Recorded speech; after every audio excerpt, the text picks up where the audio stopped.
Wow, chickens, calm down.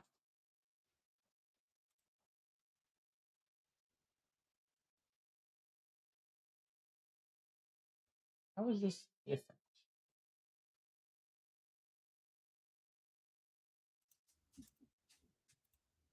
Yeah.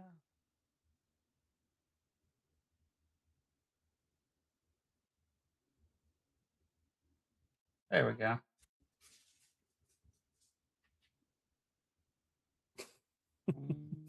I can hear my cat playing in the background. He's knocking something around. Mormon space wives. Let's create new lives. Mormon space wives. Yes. I love the rotating fish. It's a very tone body. You surprised how hard it was to find it. Yeah, I'm curious where you did find it. I didn't freaking make it. The video I had for it didn't work at all. I couldn't get rid of the alpha green.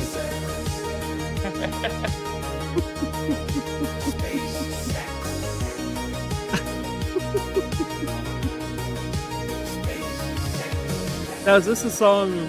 Is this from one of his streams, or did you remix this? No. That's a song from one of his streams that Gotcha. His buddy, I think, remixed. Right. Mormon Space Wives.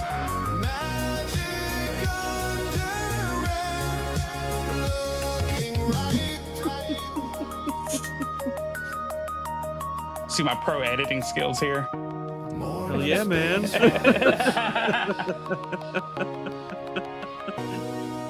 Lords of color. Lords of color. Let me have intimacy with you. On the planet of Naboo.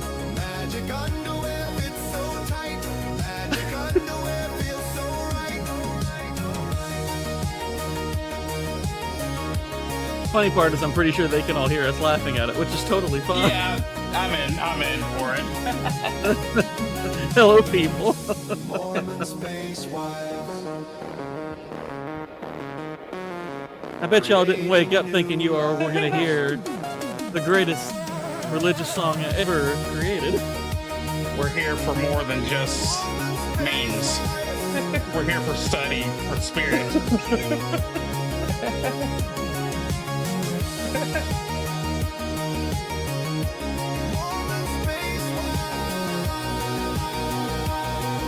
Mesmerizing.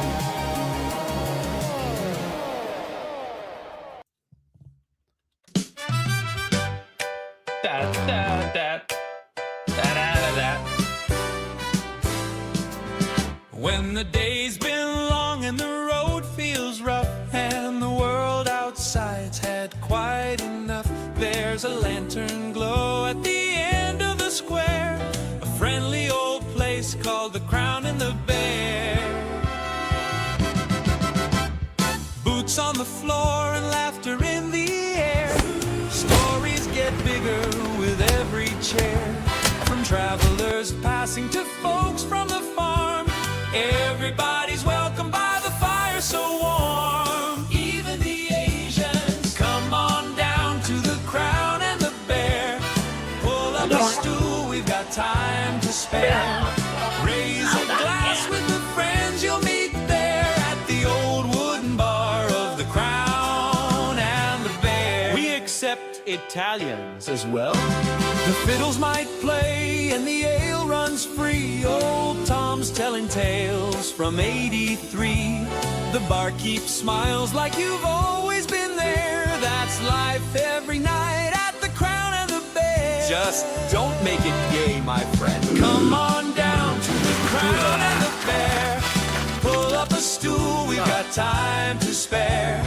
Raise a glass with the friends you'll meet there at the old wooden bar of the Crown and the Bear, where $20 is $20. So if the rain falls down on your day and the miles feel heavy along the way, there there's a light in the window and folks who care, waiting for you at the Crown and the Bear. I guess I'll have a coat. Come on down to the Crown and the Bear, where the fire's warm and the hearts are fair. You might walk in alone, but you'll never stay that way at the Crown and the Bear. Yeah, the Crown and the Bear.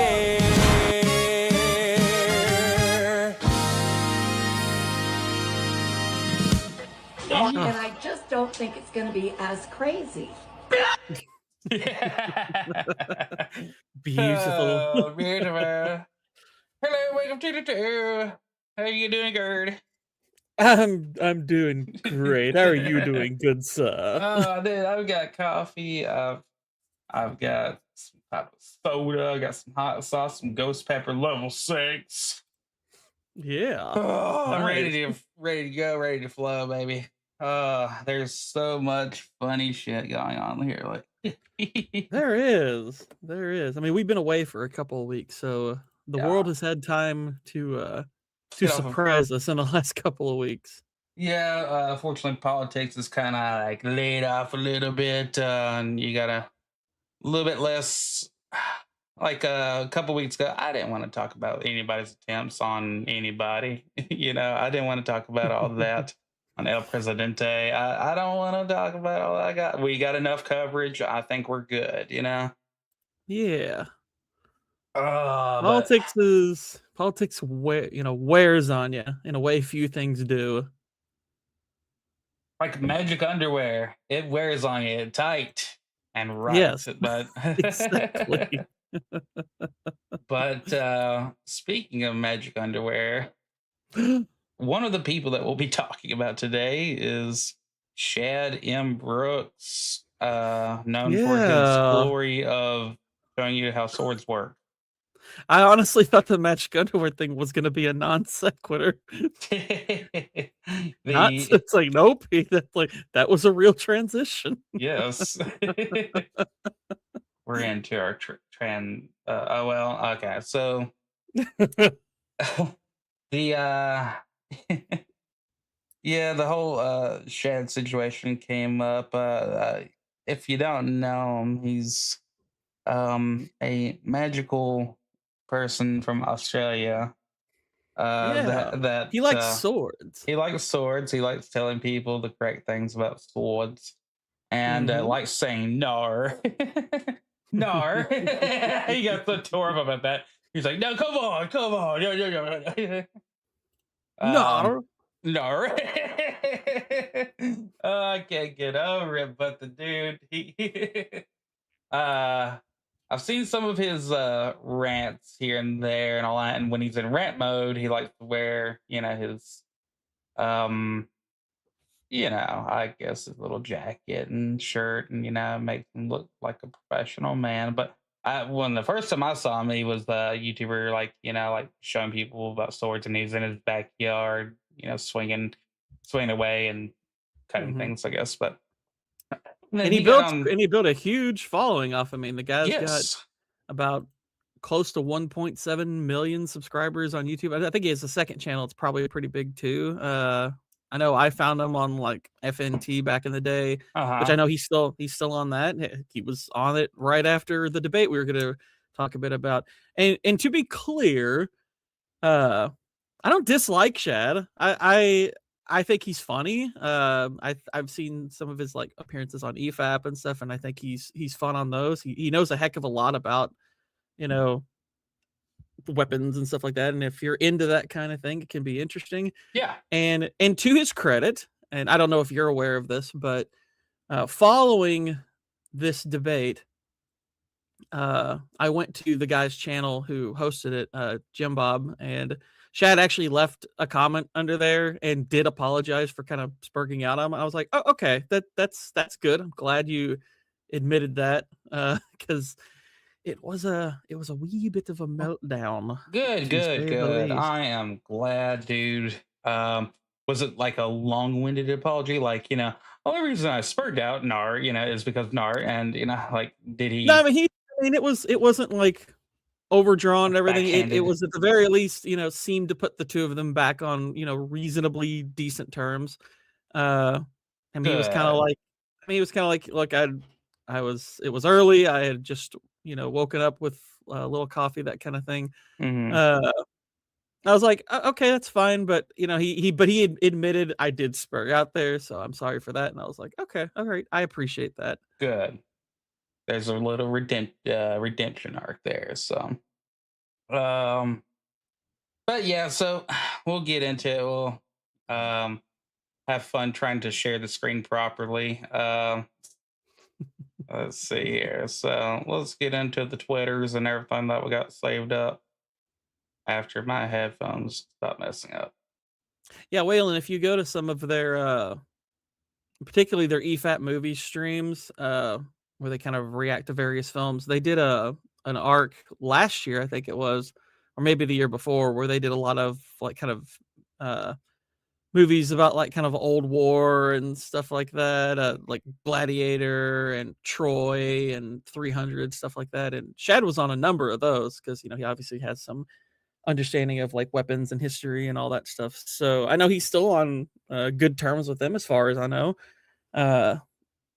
But yeah, and like I said, I don't watch his content regularly and anything. It's not really my thing, but for people who are into that, it's good for them, I'm sure.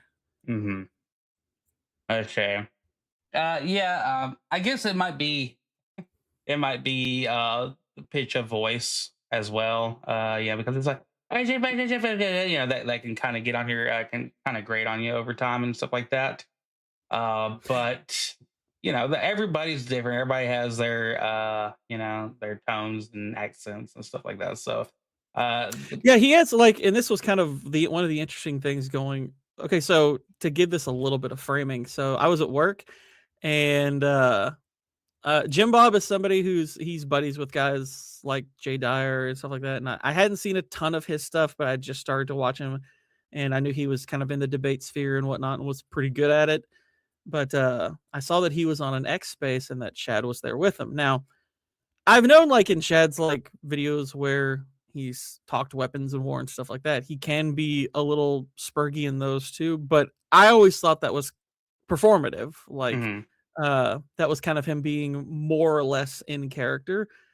I didn't realize that would sometimes apply to a much more serious discussion. I was actually highly intrigued that he was in a space with Jim Bob, because I was like, okay, they're clearly going to be debating Mormonism here, because I know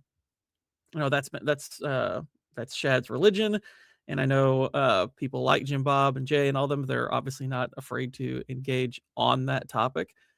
So I thought, okay, this could be an interesting conversation. I expected Shad to be far more serious and toned down to have this talk, especially given it's okay, look, you're in a debate and everything, so you're gonna have to compose yourself to a certain degree. And yeah, I was genuinely shocked at how unfamiliar he seems to be with just commonplace debate decorum. Mm-hmm. I was like, wow, dude, I think if he understood the rules of debate, he probably could debate the topic, I guess, more effectively. I mean, as well as I guess a Mormon could, but he was kind of a fallacy machine throughout. I was really shocked. I was like, wow, I expected a lot better, because I mean, he obviously has a great deal of knowledge on his topic, on Mormonism, him being one. Yeah, I don't think that's really in question, but he constantly was, it was constant tu quo que, he refused to answer questions directly and everything. Every time Jim Bob tried to get a word in, and he was freaking out and spurging out, and I thought the way the debate ended was pretty amusing, because he kind of flipped out when Jim Bob said, "Are you on?" He said something like, "Are you on medication?" or something like that, and he was flipping out and calling him a leftist. I was like, Shad, you were pretty insulting to him throughout it too. I mean, it's just kind of commonplace. It's just, I mean, it's dialogue. It's debate lingo. It goes back. Anybody online, if you've seen kind of Reddit tier debates, whenever someone says, "Oh, you were the first one to lob an insult, therefore you lose," that's really gay. That's not true of actual debating. It's actually pretty common that if you're in a debate, there's going to be some insults hurled back and forth, and it's fine. It's not a big deal. Especially, I mean, if you're men and you're into the debate sphere, it's like that should not bother you. It really should not bother you. If somebody says your position is stupid or you're being stupid, it's like who freaking cares? Yeah, it's what they Answer followed their up point with a point. Yeah, exactly. It's like I used to think that that commonplace go to where it's like up you throw out the insult, I guess you lose. I mean, I'm not saying there's no truth to that notion, because yes, sometimes when a person hurls an insult just for the sake of it, they probably there's a good chance they have lost one of those. But once you start seeing like kind of more professional debates, people are actually good at it, that has to go away, because you're like, look, it's you're playing to, it's like it's more about playing to the audience. Like if you're debating in front of an audience, insults are part of playing to the audience. Because you're obviously trying to frame the opponent's position a certain way, and because you probably believe it. So yeah, it was kind of funny to me, because I was like, Shad, you've heard your fair, number of insults, and he wasn't bothered by it. So why you're bothered by him throwing out a very mild one is it's kind of odd. And I guess I can try, and I'm trying to meet the dude in the middle on some things, but like he'll post about, he'll say something, somebody will give him a quote right back, and he goes, no, you took that out of context, meaning that you're from Satan and heretical. And like that's his like automatic reply. I'm like, whoa, kind of like jumped the gun there and all that. But I mean, I don't even necessarily mind that, because I mean, like, okay, my issue is like from the Mormon perspective, it seems not to fit, because I mean, look, I mean, I've seen people like Jay, like Andrew, heck, even I've seen Protestant debaters, when they're talking to an opponent with a very different religion, there's like, yeah, your religion is heretical, it's damnable, that kind of thing. So that's rather commonplace, but but with Mormons, the interesting thing was, and this came up in the debate, was I guess from the Mormon perspective, you can be of those other faiths and you're still in good, and you can still be in good standing as far as they're concerned. And I'm like, so you're calling their religion heretical, but it's still okay that they're in it? Huh? It's like, that seems like a really strange position. It seems kind of self-refuting. I was not aware of that until this debate. I was like, that's kind of bizarre. By the time I got to the live part, I didn't get to hear that. So that's even more wow. That Devlin deserves. Yeah, it's one of the it is one of the later parts of the debate. Yeah, apparently because Shad was, I guess he said like trying to remember, he said like, yeah, if the Holy Spirit has you here at is leading you to this particular thing at this particular time, we don't have a problem with that. And Jimbo was like, so even if he's leading you into a religion you consider heretical? And he said yes. And I'm like, what? Oh, okay. It's like, how can you, it's like, that's highly illogical, it would seem, wouldn't you? It's like, don't you think there's a problem with that? Apparently that's part of their thing.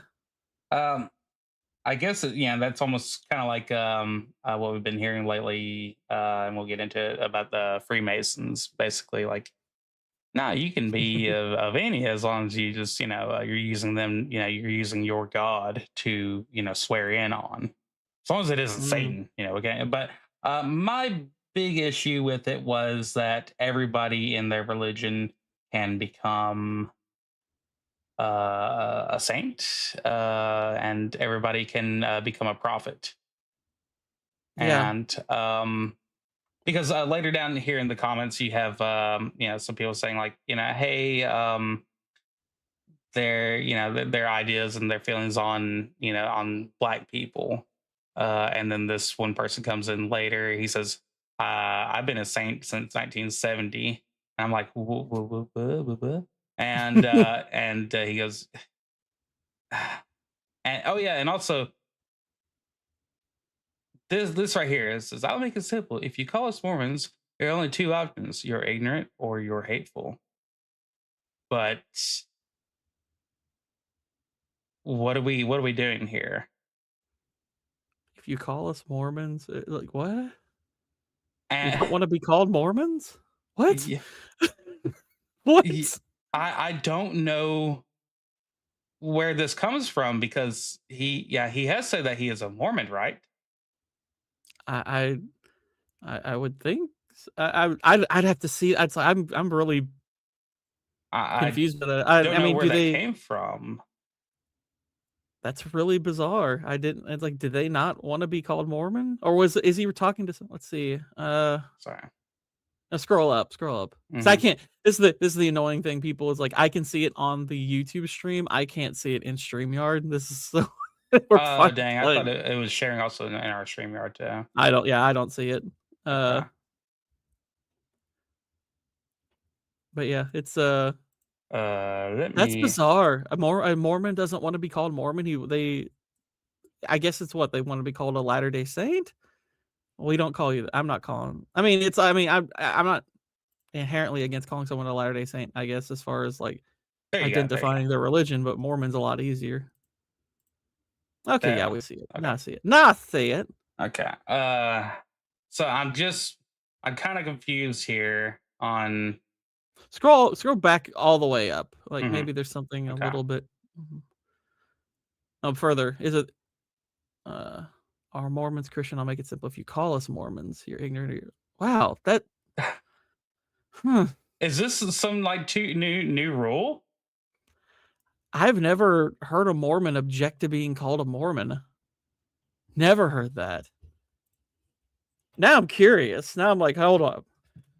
Do Mormons not like being called Mormon? Yeah, it's like, okay, I'm agreeing. This is AI overview. It's not. Members of the Church of Jesus Christ of Latter-day Saints generally do not mind being called Mormon personally, but the church officially asks to avoid the term, preferring Latter-day Saints or the full church name. Wow, I did not know that. Rebranding out in the open. Yeah, I was not aware of that. I have never heard that before in my life. I've never even seen a Mormon, show any objection to being called one before. Mm-hmm. That's okay, sure. I mean, I'm not gonna stop. I didn't know there was any aversion to it whatsoever. Yeah, the person points out also millions spent on the I Am Mormon campaign. Let's see. Yeah.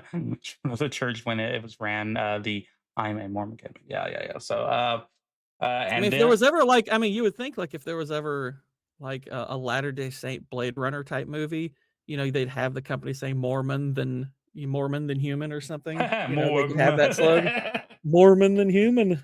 Yeah, that sounds like a Rob Zombie song there. Yeah, Yeah. Waylon, exactly. This sounds like a new thing that somebody's little head canon, like, and it's like they're trying to make a catch, and it's just not. You're always gonna be Mormon.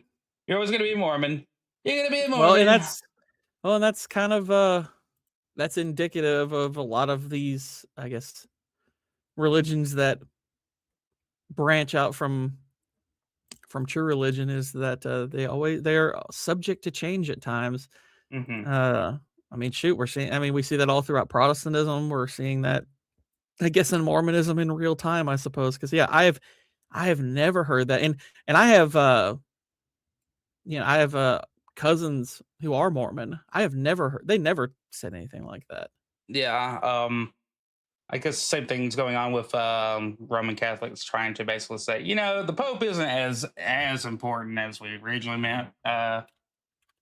And they're trying to avoid any backlash from that, and it's causing a little bit of a rupturing of numbers there, I feel like. But I do feel like more people are heading towards forms of Catholicism here lately and stuff like that, because they're just so disappointed with how churches, mainly a lot of American churches are handling, stuff like gay, trans, LGBTQ, blah blah blah.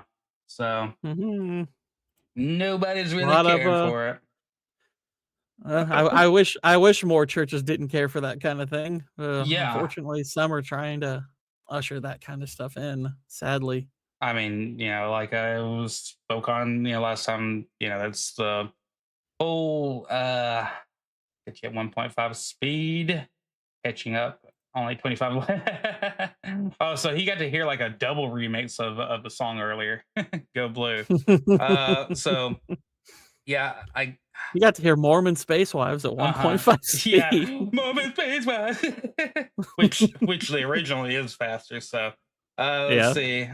But yeah, this the thing that led to our physical church that we go to having a gigantic rift as part of Methodist, Methodism and United Methodist Church, and caused that whole rift, and that's why our church is no longer even a Methodist church. It's not like we were Mhm. like looking at the tenants going, heck yeah. And I told my wife, I was like, at any point, did you ever go and look at the tenants and all that? Like, did our preacher ever follow up with us to when we were supposed to be, had that year amount of time before we actually before I was allowed to be officially a member of her church? There was not one single time anybody in that church came to me to make sure I was on the path and everything. So Wow. kind of weird, kind of like they don't give a flying underwater fuck, I don't know. Well, that's it's funny because that's one of the things that I think Orthodoxy has a very unique appeal. And granted, I don't know how this works in Catholicism, so I can't speak for them, but I know, growing up in, Protestant churches exclusively, it's usually, I mean, the process is very simple, and there's a few exceptions to this to a degree, but it's usually you come in, if you at some point come to the altar, say, I accept Jesus Christ, you're in, you're a Christian now. And while, yes, you go to Sundays, they encourage you to go to like Sunday school and attend service and everything. They very much want you to do that. Hmm. You don't really have people that are coming to you directly, who are trying to teach you and everything. I mean, it's kind of, seek at your own pace, that kind of stuff. And Yeah. uh and I've said this before, it's like I have never once been encouraged to read church fathers, not once. No, never. In the entirety of time I was in Protestant churches, I was never once encouraged to look into church fathers. It's funny, it's like listening to like people like Jay, like Andrew Wilson, all them talk about church fathers, and they're saying all these names. I'm like, I have no idea who these people are. Yeah. I have no idea what they wrote. It's like none of these people are familiar to me. And whereas in Orthodoxy, you have phases you go through before you're even in. It's like you start as an inquirer, which is where I guess I'm at. And it's very specific. It's like, look, if you're inquiring about Orthodoxy and you're, considering becoming one and everything, that's that initial stage. And then you go into, I think it's the catechumen phase before you become a member of that church. It's like you are going to be taught the religion, because they're like, look, if you're going to say you believe this, you need to know what it is. And I'm like, that seems to fall much more in line with the biblical teaching of go and make disciples. Mhm. It's like go and make disciples. To me, that's always been a sticking point with me. Even against Protestantism, I didn't realize just how big the objection was. I figured it was maybe just a failing of the church that we weren't doing that, but I'm like, no, it's kind of baked into Protestantism. They don't. It's like there really isn't that strong of a push to, turn people into disciples. And look, again, there are some churches that are sort of exceptional on this front, that like my sister attended a church where they actually do test you a bit Mhm. before you become a member. And I'm like, okay, that, like, I used to be kind of averse to that, but I guess now I'm like, okay, I guess that's semi decent, even though I don't particularly agree with, at least now I don't agree with what the church, that Protestant church teaches. But I'm like, okay, at least there is some semblance of a process to get somebody to kind of show that they understand the thing they say they believe in. But yeah, in Orthodoxy, that's a requirement. And it's like, Yeah. yeah, you're going to learn this thing before uh, you're an actual member. And I think part of what's great about that is it kind of forces you, if you are genuinely inquiring, to kind of humble yourself a bit and say, hey, I got to be careful about debating matters that I'm not educated on. I've got to be careful Yeah. about how I represent this thing, because it's like, no, you're a student. You're learning. You're not that yet. It's like you're at this phase. You're not up here yet. It's like you've got to reach. It's like you got to do a lot before you even reach this phase and everything.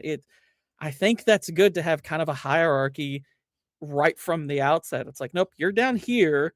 And you need to be taught.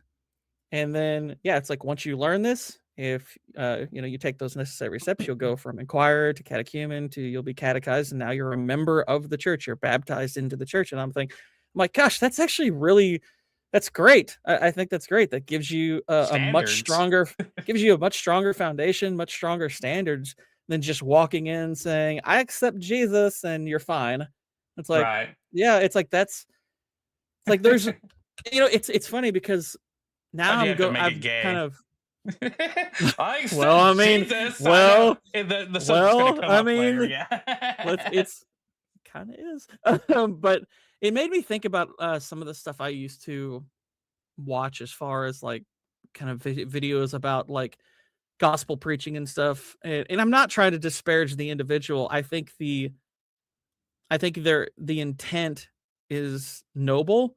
But like I used to watch like a lot of like Ray Comfort's videos. Are you familiar with him? No. Ray Comfort's a guy who's I think he's a Kiwi. And he kind of goes around to various spots. I think he's usually in like California, but he goes all over. And he kind of has a very simple process for, helping people understand you're a sinner, you need Christ, and he gives them kind of a basic presentation of the gospel and tries to convince them to accept Christ. And I'm like, okay, I think it's a noble intention, but anytime I'd watch those videos, I would, as a Protestant, kind of nod along and saying, oh yeah, that's great. But there was always a part of me that thought, this doesn't seem genuine at all, because if I know anything about human nature, and being one I do, it's like, I guarantee you most of these people, this does nothing for their life. Some of them, maybe you can tell it does have an effect on them, and you feel a little bit better about their so-called conversion whenever it happens, if it does happen. A lot of those videos don't end that way, but I mean, the few that do, you're like, I'm not so sure this is genuine. Yeah. It always bugged me. So I was like, this doesn't seem like an actual conversion, because if indeed you're watching a person in the spiritual sense move from death to life, that's not what it looks like visually here. That's not what it looks like I'm seeing here. It looks like somebody just saying, oh yeah, okay, I guess that makes sense. And there's nothing profound. There's nothing about it. It's more like watching a kid goes, oh, okay, yeah, I guess that makes sense. Like they're learning a piece of information that might be helpful down the road. And I'm like, huh, there's something kind of flat about this. And it's funny because before I started listening, to a lot of the Orthodox apologetics, I was worried about having my worldview shattered. And not only has it kind of felt like it's sort of happening in short order. Now I look back at it and I'm like, man, that it wasn't really that strong of a foundation to begin with, and the questions and the doubts were there and lingering from the outset. And now I see why, because it's like those were reasonable doubts to have. Yeah. It was kind of an issue for me when I started listening to it, because I was like, but what does this entail? Because a lot of the things I was hearing was, sounded correct, great arguments.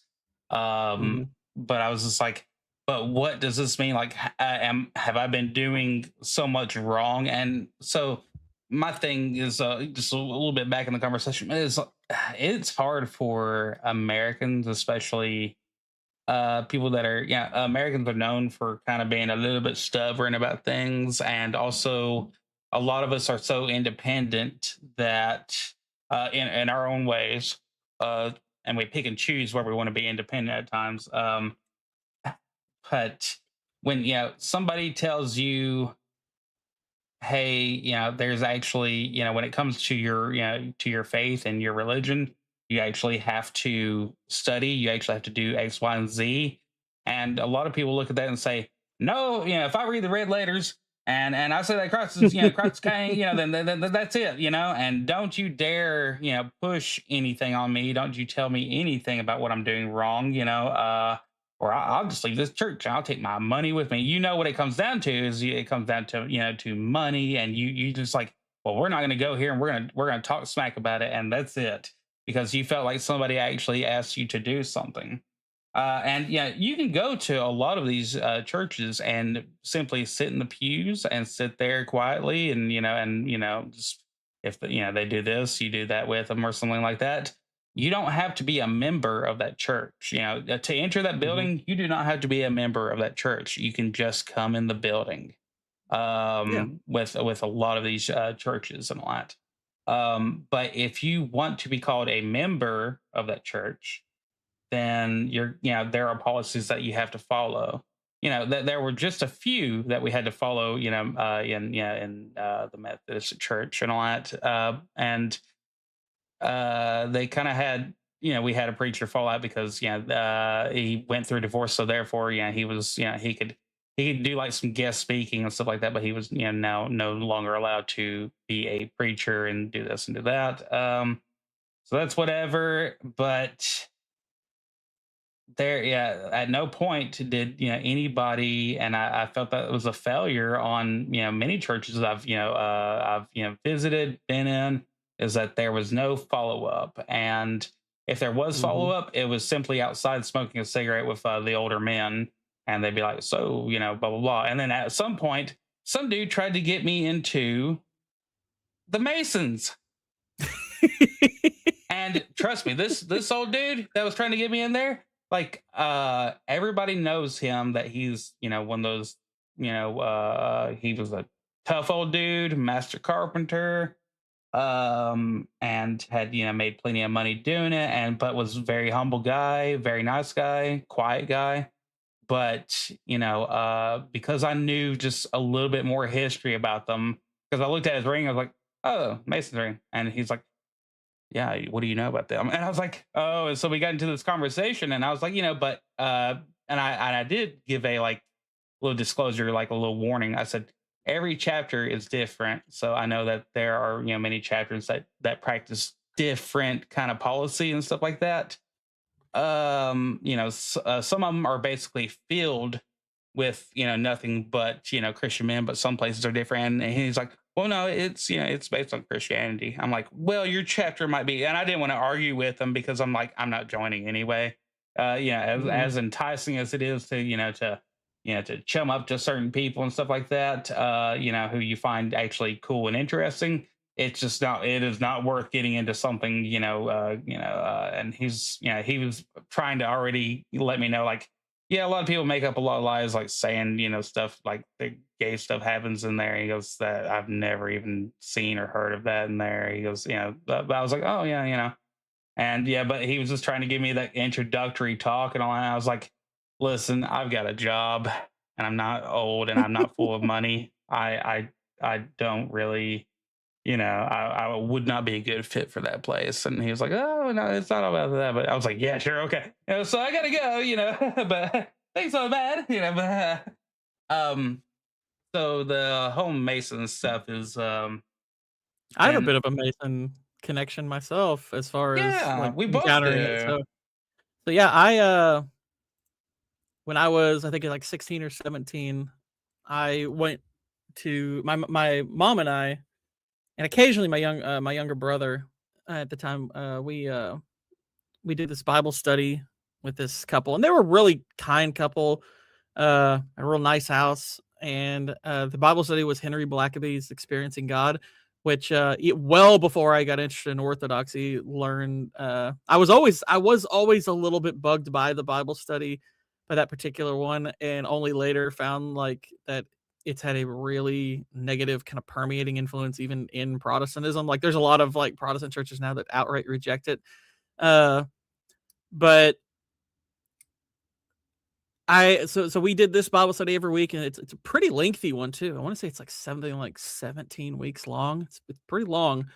But I mean, I enjoyed, going over to their house, and I enjoyed the people who were there. But I had already, my dad And my mom's like, we'd watched like videos about like Freemasonry and all the weird kind of occult connections that it has and stuff. So I already had a decent understanding of like how weird Freemasonry could be.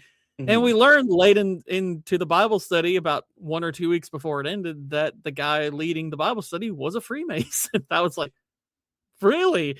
And we just kind of like let it hang in the air because my mom and I we were kind of fresh into learning about Freemasonry. And so hearing he was one, I was like, oh, all right. Yeah. And as we were leaving, I was like, that's a little disturbing, isn't it? Knowing that he's a free. And she's like, I am a little bugged by that. Yeah.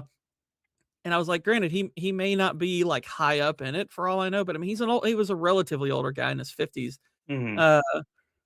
So, it stands to reason he had been in it for at least a little while. So I never learned like how high up in it he was. I never, learned if it clashed at all, if he understood how much that would actually clash with Christianity. But yeah, I have another buddy who's a really good guy, and he's a little bit younger. He's around my age, I guess. And he's a Freemason. I don't know how far into it. He professes Christianity and everything, but yeah, it's like I know the higher up you go into Freemasonry, the weirder it gets. And I'm like, I think it's weird kind of from the outset. I wouldn't touch that stuff. Secret society is like, nah, it's like, even if there wasn't anything like kind of anti-religious about a secret society, I'd be highly averse to getting involved in something like that. Cause it's like those kind of people are going to have some kind of dirt on you and could compromise you in some way, shape, or form that not sure you're gonna like over time. Oh, I watched this debate last night. I haven't yet. Oh boy. Oh boy. If you want a good encapsulation of why I'm abandoning Protestantism, this debate kind of encapsulates that in many ways. This guy, his arguments are really bad. It's a lot of it's true because it's true. Like as far as debate performances go, this isn't even like one of Jay's better performances. But then again, I think usually your better performances come when you have a good opponent, right? Right. Who's actually making arguments that sound good on the surface, but you can look good by dissecting it. Jay, I think, is so baffled by how bad they are that he just comes up like he's like, dude, you're so stupid. This one's really rough to watch. I mean, it was amusing. I thought it was funny, but I was like, this probably wouldn't be one that I would watch like over and over again. Like, I'll give Redeemed Zoomer a bit of credit. He has at least, some understanding of like church fathers and stuff. As far as he has some historical underpinnings to some of his arguments. He at least has read some of the history. He doesn't understand it well at all, but like the debate that him and Jay have did, and like the couple of videos that Jay's done breaking down Redeem Zoomer's stuff, those are pretty interesting because it's like, okay, he's getting to break down somebody who has at least formulated an argument and everything. So there's a little bit more meat on the bone. This guy was saying some stuff that I was just like, he even admitted like kind of the circular reasoning of, believing sola scriptura. He admitted that, full stop. And I was like, yeah, you don't see that's a problem. Like, it's funny because for the time I was a Calvinist and adopted sola scriptura, I wasn't aware of the notion that they believed that the Bible proves itself without outside help. I wasn't aware of that teaching. I heard that like a few months into it, and even then I thought that doesn't make any sense. What do you mean it proves itself? And in the beginning, there was the Bible. Yeah, I was like, what do you mean it proves itself? That doesn't make a lick of sense. It's like if you like, the Bible has, it references history. It references books that aren't even biblical. It references the book of Enoch, for crying out loud. And I was like, so how it's like you would need an understanding of history to understand the full context of even what it's talking about. What do you mean it proves itself? That doesn't make any sense. I thought that was just, I always thought that was just silly. And I was like, and I thought maybe this was just something that some churches taught. It's like, no, that's ingrained in Calvinism. I was like, oh, okay. Well, but then again, I call it, my own experience with it, Calvinism now, I was always uncomfortable even calling myself a Calvinist. Like, I believed in the notion of sola scriptura for the time, but I didn't like calling myself a Calvinist because I'm like, well, Calvin was a guy. He was just a guy. I don't know everything he taught, so there's almost no way I'm going to fully agree with him.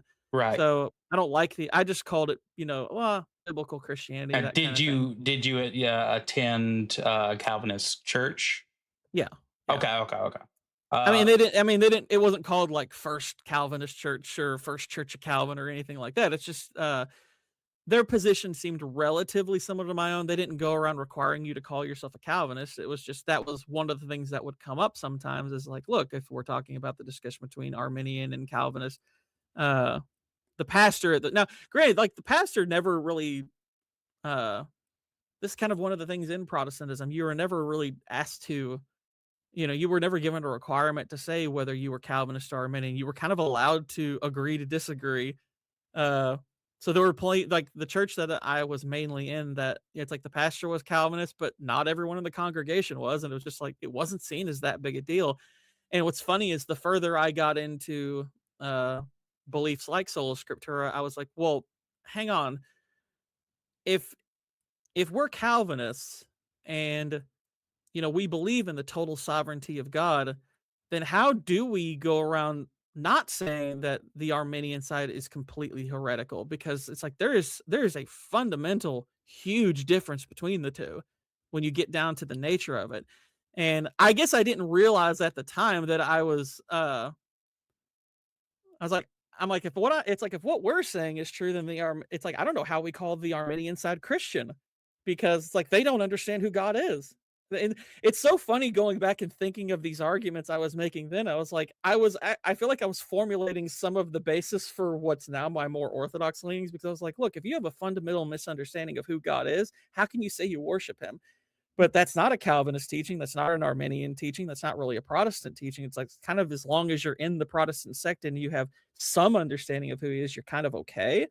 Whereas on the Orthodox side, it's like, no, understanding the nature of God is fundamental, is super important and everything. So I was like, I didn't realize back then, it's like, I kind of more aligned with them on that to begin with. Well, yeah. Having a strong understanding of who God is kind of essential. Right. That foundation is, it's going to help also keep you away from straying or misrepresenting what you say that you believe in front of everybody. The argument I made, that I would make with people, is I would say, look, if you've got an aluminum can full of water and it says Coke on it, what are you drinking? Say, well, you're drinking water. I'm like, okay, so the outside appearance is irrelevant, right? What it is, what it actually is what matters. If I go around saying I'm a Tupac fan and I list my 10 favorite Tupac songs and none of them are his, am I a Tupac fan? I'm like, no. I'm like, okay. So, the substance actually matters far more than the label you put on it. So to me, I was always baffled by the Protestant notion that, they considered Orthodox or Roman Catholics brothers and sisters in Christ. And I'm like, well, they have a fundamentally different understanding of who God is. So how can we call them brothers and sisters? They don't believe the same thing.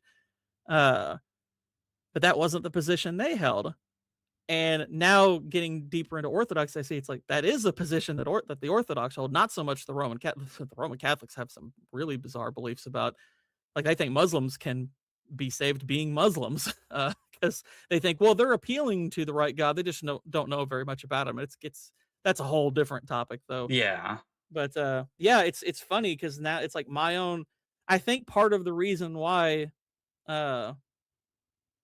my more Protestant worldview has been so easily broken down over these past few months is because the logic of it is far more difficult to refute, whereas Protestantism is highly wishy-washy. The more you get into it, it's like you realize it's like, wow, there's a lot of flimsiness and a lot of reliance on self-interpretation and stuff like that. And I'm like, when the Bible says lean not on your own understanding, it's almost like it says yeah, it's like, how is that not instructing you to be careful about doing it? And what's funny is, like, this pastor in this particular debate, some of the stuff he says, I'm just in this are really bizarre. Like when he's reading the Bible, he's like, okay, do you think that you can read that incorrectly, and misinterpret? And he says, no.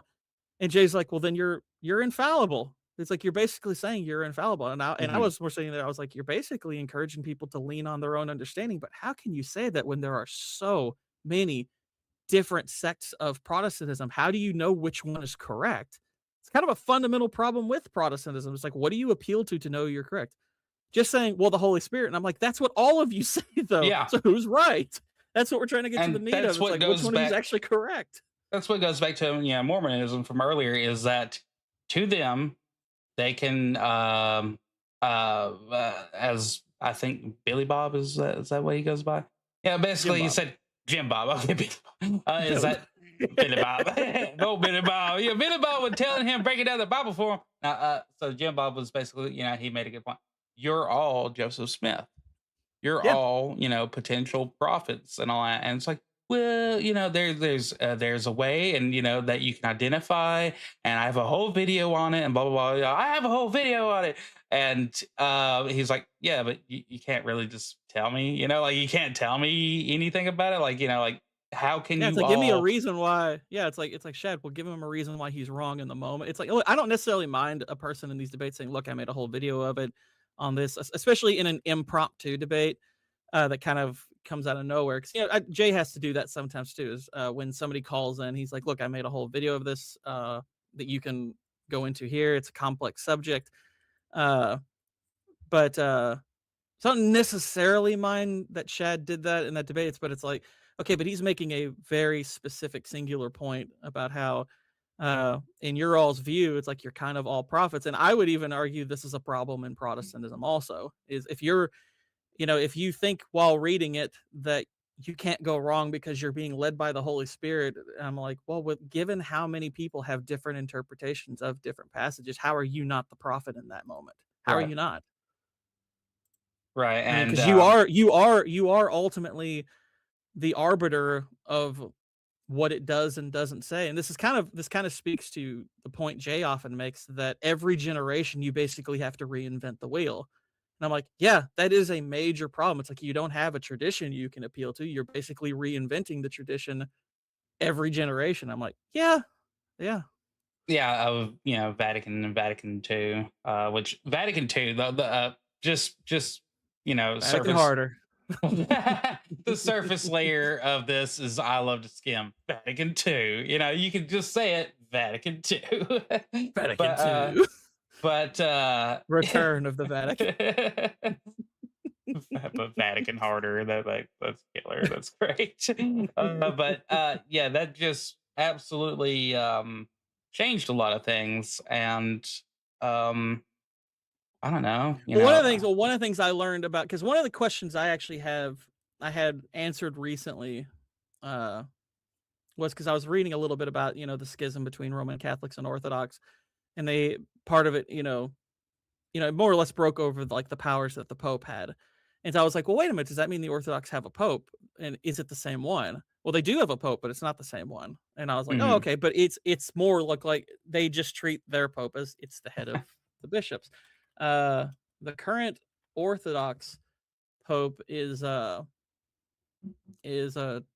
gonna butcher this guy's name, Pope Tawadros II of Alexandria. He has been since 2012. So he's actually been there for a while, but it's basically just a church patriarch. It's Yeah, like it's a basically what you'd call like a bishop, like they don't really have power to do much other than just church matters. It's not. It's totally different than what a lot of people think of when they think of Pope. hmm yeah, it's not like, I mean, it's a title obviously that you have. It's but you're In that region. it's not anything close to like the Roman Catholic one where they have just this one singular head that they have to appeal to. It's quite a bit different, and I'm like, yeah, it must be different. It's like I didn't know who he was until recently, and they don't talk about it all that much. It's Hmm. like I'm sure he's been referenced here and there, but I was just like, I didn't know that was a pope. I didn't even know what that was. I do But have to learn more about Greek Orthodoxy and what's going on with all that, and apparently half of that's infected and all that. But yeah, so I'm gonna play just a quick little bit of this because I haven't even got to play the clip. I just saw. I was like, oh, this has to be something stupid, or somebody saying something stupid here. So you're infallible. You tell me. Oh, This is what I was saying. It's the divine. I never used that phrase, and I never said that he could speak. Okay, you said audibly. divine voice. I said when I read the Bible, I can hear the divine voice. Could you be wrong? No. So you're infallible. I'm not. I don't know how, as a even as if you're a full blown Calvinist, I don't think most Calvinists understand this, that this is part of the claim. Because if I had heard that well before I started looking into orthodoxy, that would have been alarming to me. I'm out. I would have been like, really? I was like, well, I mean, I don't know if I would have been out. I would have just looked at this guy and I'd be like, well, hold on, that's insane. There's no way that you actually think that. Like, I'd never even heard someone really bring up the idea of the divine voice, although I think conceptually that's consistent within Calvinism. But this idea, it's like, no, I don't think I could get it wrong. It's like, whoa. Because the idea of sola scriptura and the divine voice, that's not designated to one denomination. There are Reformed Presbyterians, there are Reformed Baptists, who all think this way. And I'm like, but they're clearly not all correct because they have very different views on some pretty important matters. I mean, like Baptists and Presbyterians have very different views on like infant baptism, for example. And I'm like, don't you think that's kind of important that you're all disagreeing on that? It's like, okay, well, it's like, how do you decide who's right? And they say, well, we go to the Bible. I'm like, but you both did that already and you both think you're right. So now what do? Well, we go to the Bible. You're constantly in that loop over and over and over again. It's just like, are we not seeing the problem here? Are we not seeing the problem when you lack, an institutional authority? Well, it's kind of like the idea that somebody brought up to me one day in defense of like the Bible just itself and all that, which is that God wouldn't have let it get here to this point if it wasn't correct. Mm-hmm. Have you ever heard that claim? Say it again.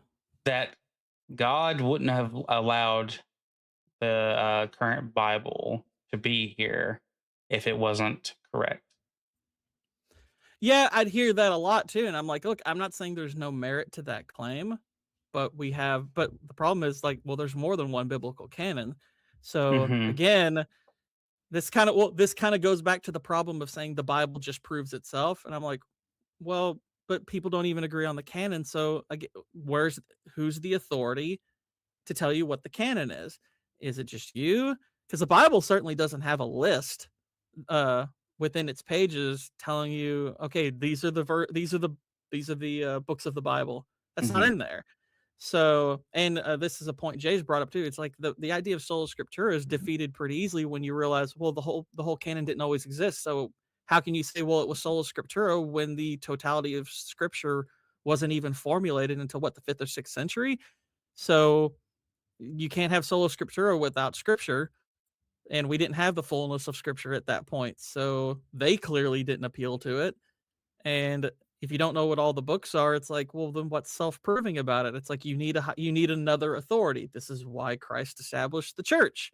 Right. Is so they could be the ones who, like, it's funny, he brings this argument up to that particular pastor where he says, what does the Bible say is the pillar and ground of truth? And he goes, what does that mean? What does it mean when it says the church is the pillar and ground? It means they're the ones that are helping you to realize this is what is considered scripture. And yeah, this guy really had a hard time answering questions like that, and for the most part, just avoided it at every possible turn. Yeah, it's almost like he wanted to keep on providing, like a structure, for worship, then the liturgy of it all, but well, and he didn't even think that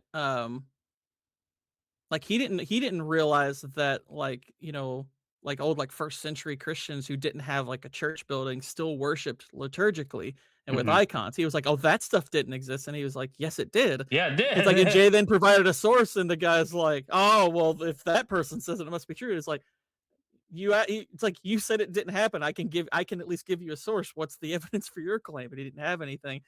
And it's like he kept saying Jay was just saying, "Trust me, bro." And I was like, "Well, no, he's actually giving you some sources to, reference what he's talking about. And you can go into the catacombs and see that there are things like icons and stuff like that."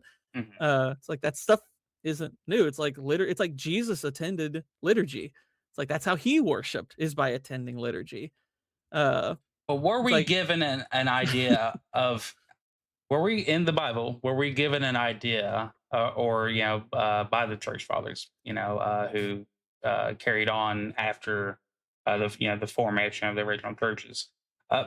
Were we given any idea of what maybe our worship should look like? Or the worship service, the church itself, tabernacle. I mean, yeah, I mean, as far as I know, they were. Now, I couldn't. Again, this is where I kind of have to humble myself and say this is stuff I'm still learning about. That much more intelligent and research people could point to more. So I wouldn't want to misrepresent it. I know Jay's gone over this topic a number of times, and he can cite passages far better than I could and everything. But yeah, as far as I know, that they do have that in the New Testament, and it refers back to even the Old Testament, because liturgical worship is how they did it in the Old Testament. And if you are, I mean, really, this is true whether you're Protestant or Orthodox. It's like, look, if you believe that Old Testament believers count as Christians, which they should, then therefore, why would their form of worship be made irrelevant? It's like even if Jesus had not, come and died on the cross and all that yet, it's like that doesn't change that, people like Abraham were considered Christians also. It's like, why would you make their form of worship irrelevant? It's like that stuff continued on past. So there were plenty of things from the Old Testament that continued past it. Not everything, obviously. Like obviously laws that were handed down to the Jewish people before the coming of Christ. It's like a lot of those are ceremonial laws that don't apply to us now. Right. But many forms of worship that were liturgical then would still carry over to today. Why wouldn't it? You certainly don't see, kind of the modern Protestant form of it, rearing up where you have people on the street with megaphones and holding up signs and that kind of silly stuff. It's like that certainly isn't there. But yeah, it's like as far as like citing passages and bringing that up, I would refer people to others who know the subject far better than I do. Again, I'm still very much in a learning phase here. Well,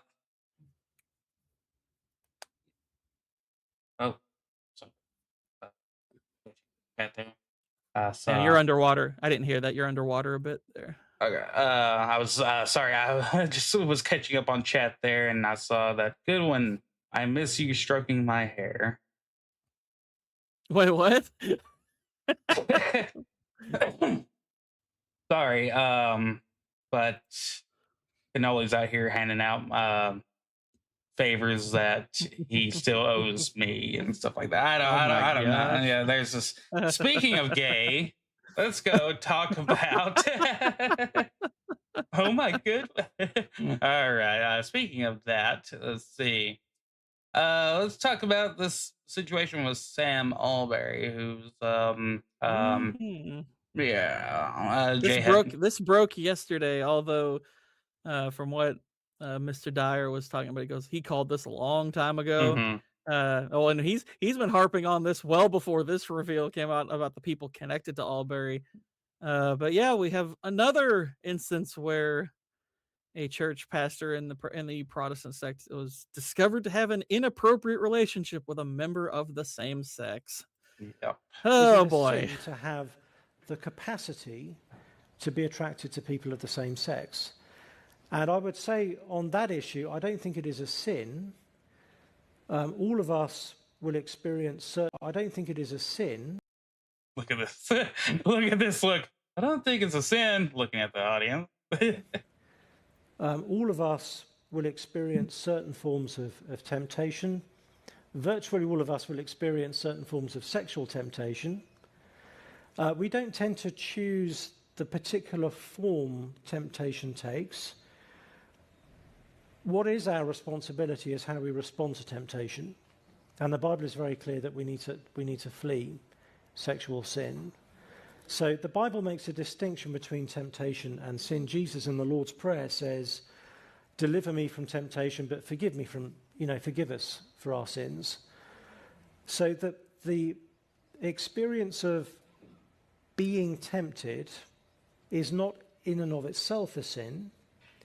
It is, however, a reflection of the fact that we have a fallen nature. That we're even tempted in these ways is a sign that we're not the way we're meant to be. That we have the capacity to be tempted, in that sense, is a sign that we're fallen. The temptation itself is not a sin. So,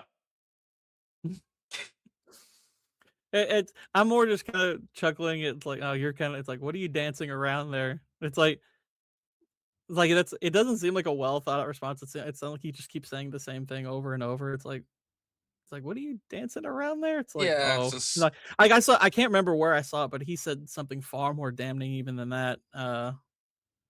While he was having this inappropriate relationship. But yeah, this is somebody I know that I think this is Gavin Ortland's church that this guy. yeah, it is. And Over.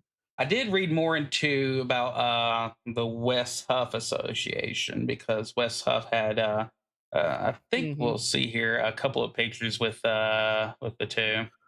Yeah. Here we go. Yes. So, well, and Wes was praising a response by Gavin Ortland very recently, like within the past week. Yeah. Excuse me. Sorry, I got a little bit vomity. But so later on, I did see where Wes Huff came. Somebody had posted something basically saying like, "Hey, you need to be careful who your friends are," to sum it all up. And Wes did reply. He said, claiming that he did not know Guy's full positions on this, which the guy has been saying this, I think, openly since 2019 or 2017. I can't remember. Long enough. Yeah, long enough. And it's kind of like finding some random dude in the middle of nowhere and, hey, you said something that I agree with, so I'll take a picture with you, or we'll be at the same speaking area, and that's cool. When you speak with other people, you do have to kind of be careful. Like, you don't want to come on stage after a bunch of a mixture of Black Panthers and nationalists of this and that, and and then the KKK members come up, and you come up there and you're like, we're just talking somewhat about the same thing. We both like cake. We all like cake here. And so I think that what Aunt Jemima said about cake is very true. And we can come together and we can all earn money together, I feel like, is what I'm just laughing because like the cake reference you could throw into the gay stuff, and it's like, that's a very different flavor of cake. And see, that's what I'm saying. There's a strong misunderstanding. Whoa, that's not a cake, that's a brownie, dude. That's a brownie. That's a fudge. Okay. But I mean, it's hard for me. It's hard for me to buy that Wes didn't have some notion. That's what that comment was funny. It was hard for me to buy that Wes didn't have some understanding of this guy's position because he is so buddy with Ortland. Again, it's like I'm like, I don't know about that. And look, Ortland's there's a lot of sus connection with that. I mean, I'd be like, it's bad enough that you're connected with Gavin Ortland, who's got. I mean, if you're a Protestant, I can't imagine that, like, if you're a Protestant, you would like him very much because he leans into some very left-leaning positions, like pro-jab, it's like I think he's even got some, what was it? I think it's like his father like has some ties to like gay stuff and everything. It's like there's a lot of stuff there that's like pretty dang sus. Mm-hmm. But yeah, I appreciate Wes Huff's knowledge of like history and everything. Man, I've lost a Yes. lot of respect for him over the last few weeks. Oh I well. really have. And it's not even just this. It's like the fact that he outright refuses to. Yeah, it's like he'll engage somebody like Billy Carson, who's, let's be honest, was pretty low hanging fruit. Corson. Billy Corson, Yeah, of course. with his Sinai Bible. Black It's like prophet. I mean, holy crap. It's funny because like I remember when I heard about that takedown and everything, I was like, I don't even know who the hell Billy Carson is. When I thought he believed it, I was like, were people worried about this guy? I guess because he was platformed enough to where it's like, okay, somebody's got to bring this guy down. And I appreciate that he did. I mean, that was funny, but that was easy. I mean, that was a layup if you even know a lick of history and everything.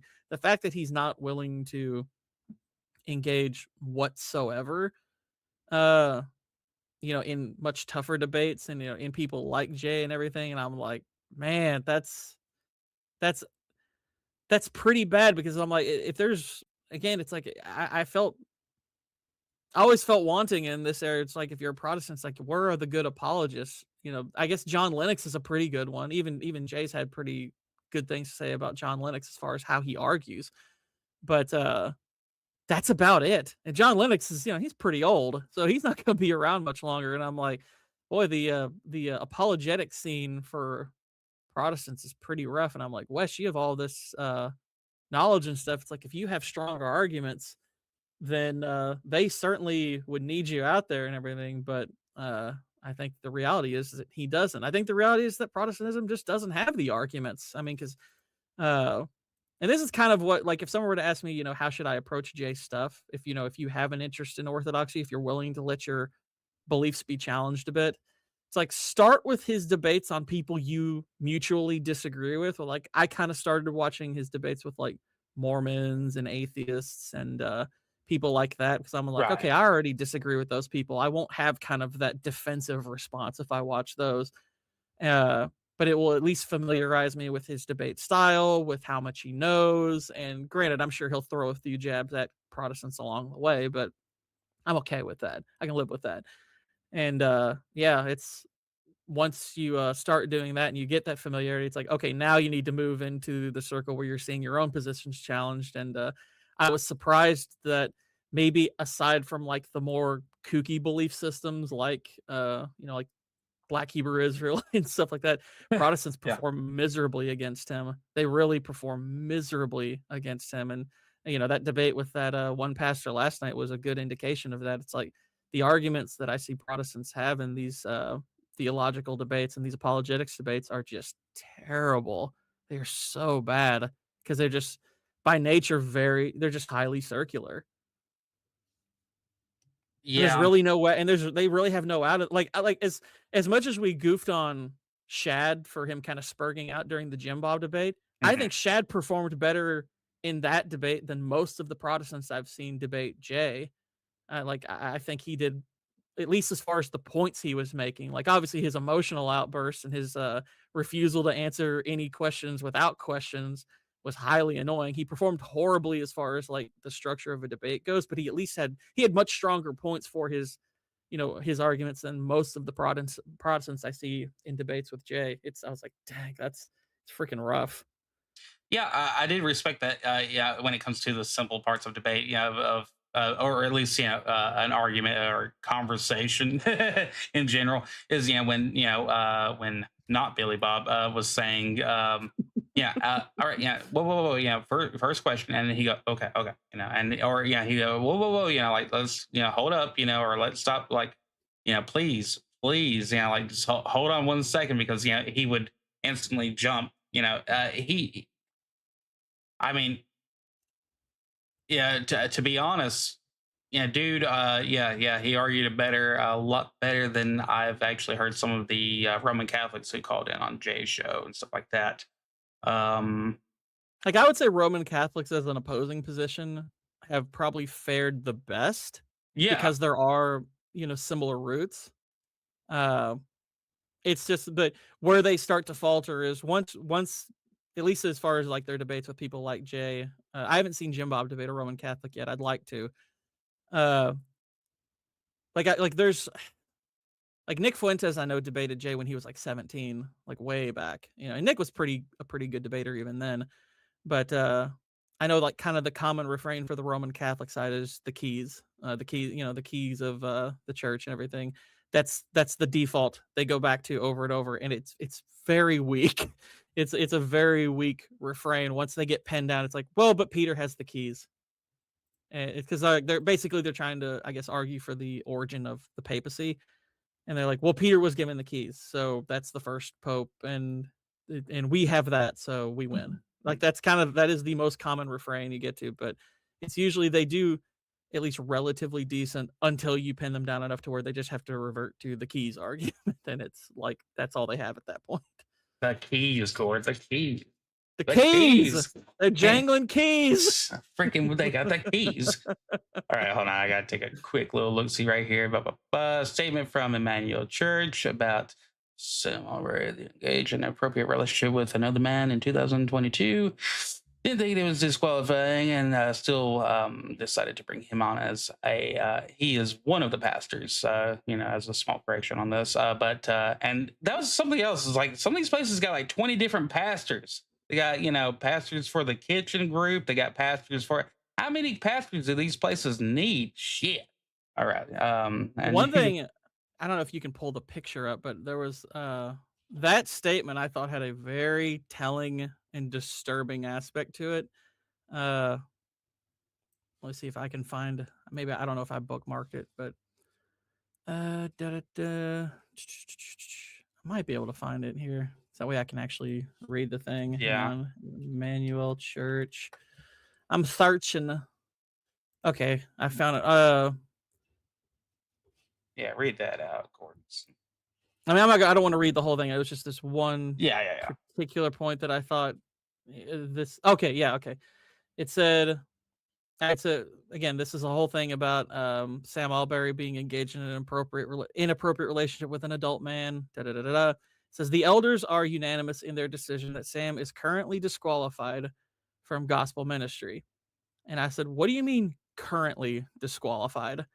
And I say that because I'm like, okay. Yeah, you're saying there's a chance.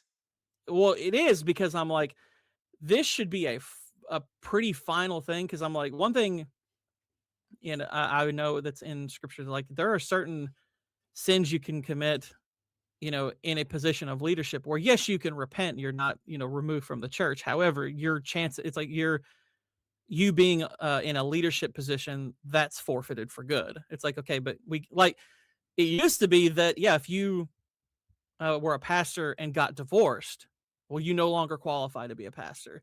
I remember the first time I saw a very popular minister get divorced and still remained in it was probably Charles Stanley. He was somebody my mom listened to a lot when I was growing up. And I know when he got divorced, I was like, okay, so he's going to leave the pulpit, right? Well, he never did. And I was like, okay, I don't want to listen. I'm not going to listen to him then. Forget it. It's like, that's like, you're going against teaching there. And oh, by the way, his son is Andy Stanley. He is appalling. I mean, most Protestants knows that he's insanely heretical, but his son is awful as far as that goes.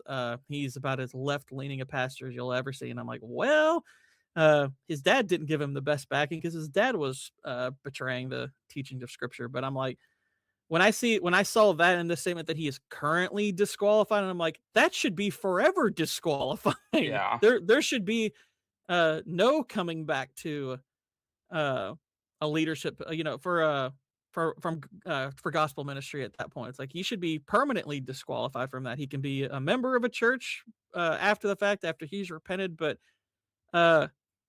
gospel ministry, that should be over for him. It's like, nope, you need to step back, get out of the light. Like, there's another guy I know who got caught up in an adultery scandal a couple years ago, was Stephen Lawson, who I know when I was a Calvinist, he was somebody I listened to quite a lot, and it turned out he committed adultery. At the very least, he stepped away, and he's at least done the right thing from the Protestant perspective, to where he has not even come out publicly since then He stepped away from ministry, and he's just kind of in quiet repentance over that. And there's no indication he's ever coming back to it. So I'm like, okay, as far as I can tell so far, he's at least respecting that particular process and everything. But yeah, this statement from Emmanuel Church saying he's currently disqualified, and I'm like, that sounds to me like he's gonna have a doorway back in at some point. It sounds to me like they're leaving that door open for him to come back at some point. I'm like, that's not good. Oh gosh, that video. I almost forgot that video. That was hilarious. But yeah, I saw that and I was like, that should be a major red flag if you're a member of that church, like, because that should be permanently disqualifying. I mean, if it was a woman, I would think you'd say the same thing. It's like, it's not even just that it's a homosexual affair; it's an affair at all that should disqualify you. It being a homosexual affair from the Christian perspective should just make it all the more disqualifying. The fact that it's like, well, he's currently having a great time. Yeah, this is so freaking funny. I'm sorry, really. Right here, I think I'll be able to pause it. With a practice kick, she goes ahead and cracks one. So here we go. Practice kick. And what we got there? We already have a break. No. Okay. Yeah. No, we gotta get the volume on this. Where's the volume? Volume. Southern Showdown. 6 boards. Yeah. Double hammer fist. Here it goes. Good hit. Now coming up to break some concrete, we have one concrete slap. Right. Why does this concrete look different than the other concrete? I'm going for a side kick. Oh, it's just a different badge. Concrete break. Yeah. There it goes. Measuring the distance and a little high. Gonna try again. Here it goes. What the fuck? There's a good chance she's gonna break it with the screen. And a little high. Gonna try again. Yeah. Here it goes. Please Here we go. Styrofoam concrete. It really took it. Oh wow. What the hell even is this? It's like at first I was like, is this outdoors? But it's like, no, I can't. It's having a great time here at the Southern Showdown.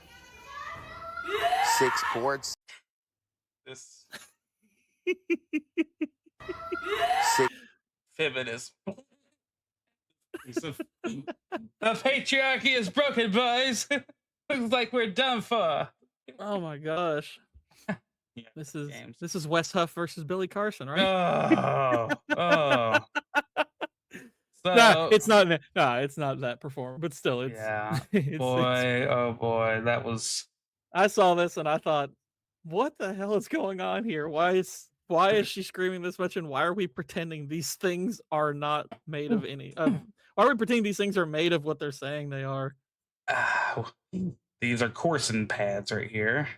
Yeah. And they're getting ready to get huffed. 6 boards. Graham crackers. Here it goes. Oh god. Good hit. Okay. Yeah. So beautiful. You black belt now. So I do want to get to talking about old Brian Shapiro. No relation Brian to Shapiro. Yeah. Oh man, this debate was hilarious. It was so. I mean, look, Brian Shapiro as he's a freaking lol cow. He's one of the angriest individuals I've seen in a long time, and I mean, he ankle bites a lot of.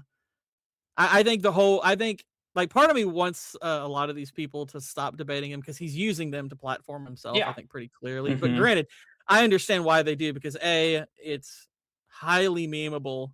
I mean, he's like the world's best punching bag, so he's not really likely to add to his audience because it's just pure humiliation just about every single time he engages with Andrew or Rachel or Rob Noor. Or I know he had one interview with Jay Dyer that was hilarious because Jay's just like this is like debating a child. What the heck's going on here?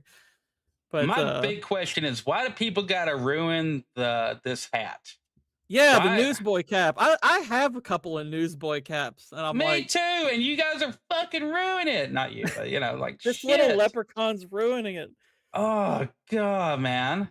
You're giving it gingivitis. All right, so we got Gingivitis. yeah. Yeah. Mm-hmm. We got this dude. He's a new commentary guy, and Oh, he's been around for a yeah. while. I've watched him for a Oh, while. okay, okay. I Well, like Warren. he's new to me. Shoot, I guess I wish I had showed you him earlier. Yeah, I've been watching Warren for almost a year now. Okay, okay. Yeah, Warren's a good dude. But everything I've seen from him so far has been good. But definitely commentary, definitely. So far I haven't seen any super deep insights, but yeah, he is showing a lot of other people's footage and all that, just like me. Yeah, so I hope that this dude continues on because he's been everything he's been posting has been pretty good material that I like to see. So that's nice. Well, Warren's got his channel is actually pretty huge at this point. Yeah, I bet, dude. I think he's got like 700,000-800,000 subs. Like he's got a really big channel. What you got to do is Warren Smith. Well, 615K. So yeah, he's got a pretty sizable channel now. How long has he been? Let me see. What's his oldest thing? Yes, he's actually been around for his channel is actually over a decade old. Oh, okay. But it like his content shifted over time. It seemed like it got closer to what it is now, probably about 2 years ago. Because like first couple of years, he didn't post a ton. He just posted little things here and there. Like most of his videos seem to be within the last like 2 years or so. Yeah. And like he's like his style that he is now, he seems to have adopted around 2 years ago. Yeah. Yeah, I found a good format, and I guess he's on all the platforms, the TikTok and the YouTube and all that. It's kind of interesting as I know like him and Andrew initially, I wouldn't say they were adversarial, but I know like I don't know if they had a debate or if like there was a disagreement, but there was an initial like I think it was a debate between where they disagreed, and at first it didn't look particularly good, like, oh, these two might not like each other, but they actually mended it pretty quickly, are now pretty cool with each other, as far as I know. Like they're really cool with each other now, as far as I know, because I see him and Rachel reposting his stuff a lot now. But I was glad to see that because I was like, yeah, Warren seems like a pretty good dude. Yeah, I like Warren. I like his style of like breaking down debates and everything. Well, this just lets me know that I need to have an AI me who gets on and basically says, all right, well, this is the part where somebody gets their ass kicked. Because if the courtroom can get away with saying, what are those oranges for? I don't know. and then showing the video of somebody else's complete entire video and getting away with it. Apparently, I am doing content all wrong. This dude, of course, does a lot more. I have considered like doing stuff like this for what used to be the meme channel and everything. Mm-hmm. I've considered adding stuff like that to this, but I would need to be better at like breaking this stuff down. It's like I think there are a few arguments that I could effectively do. Yeah.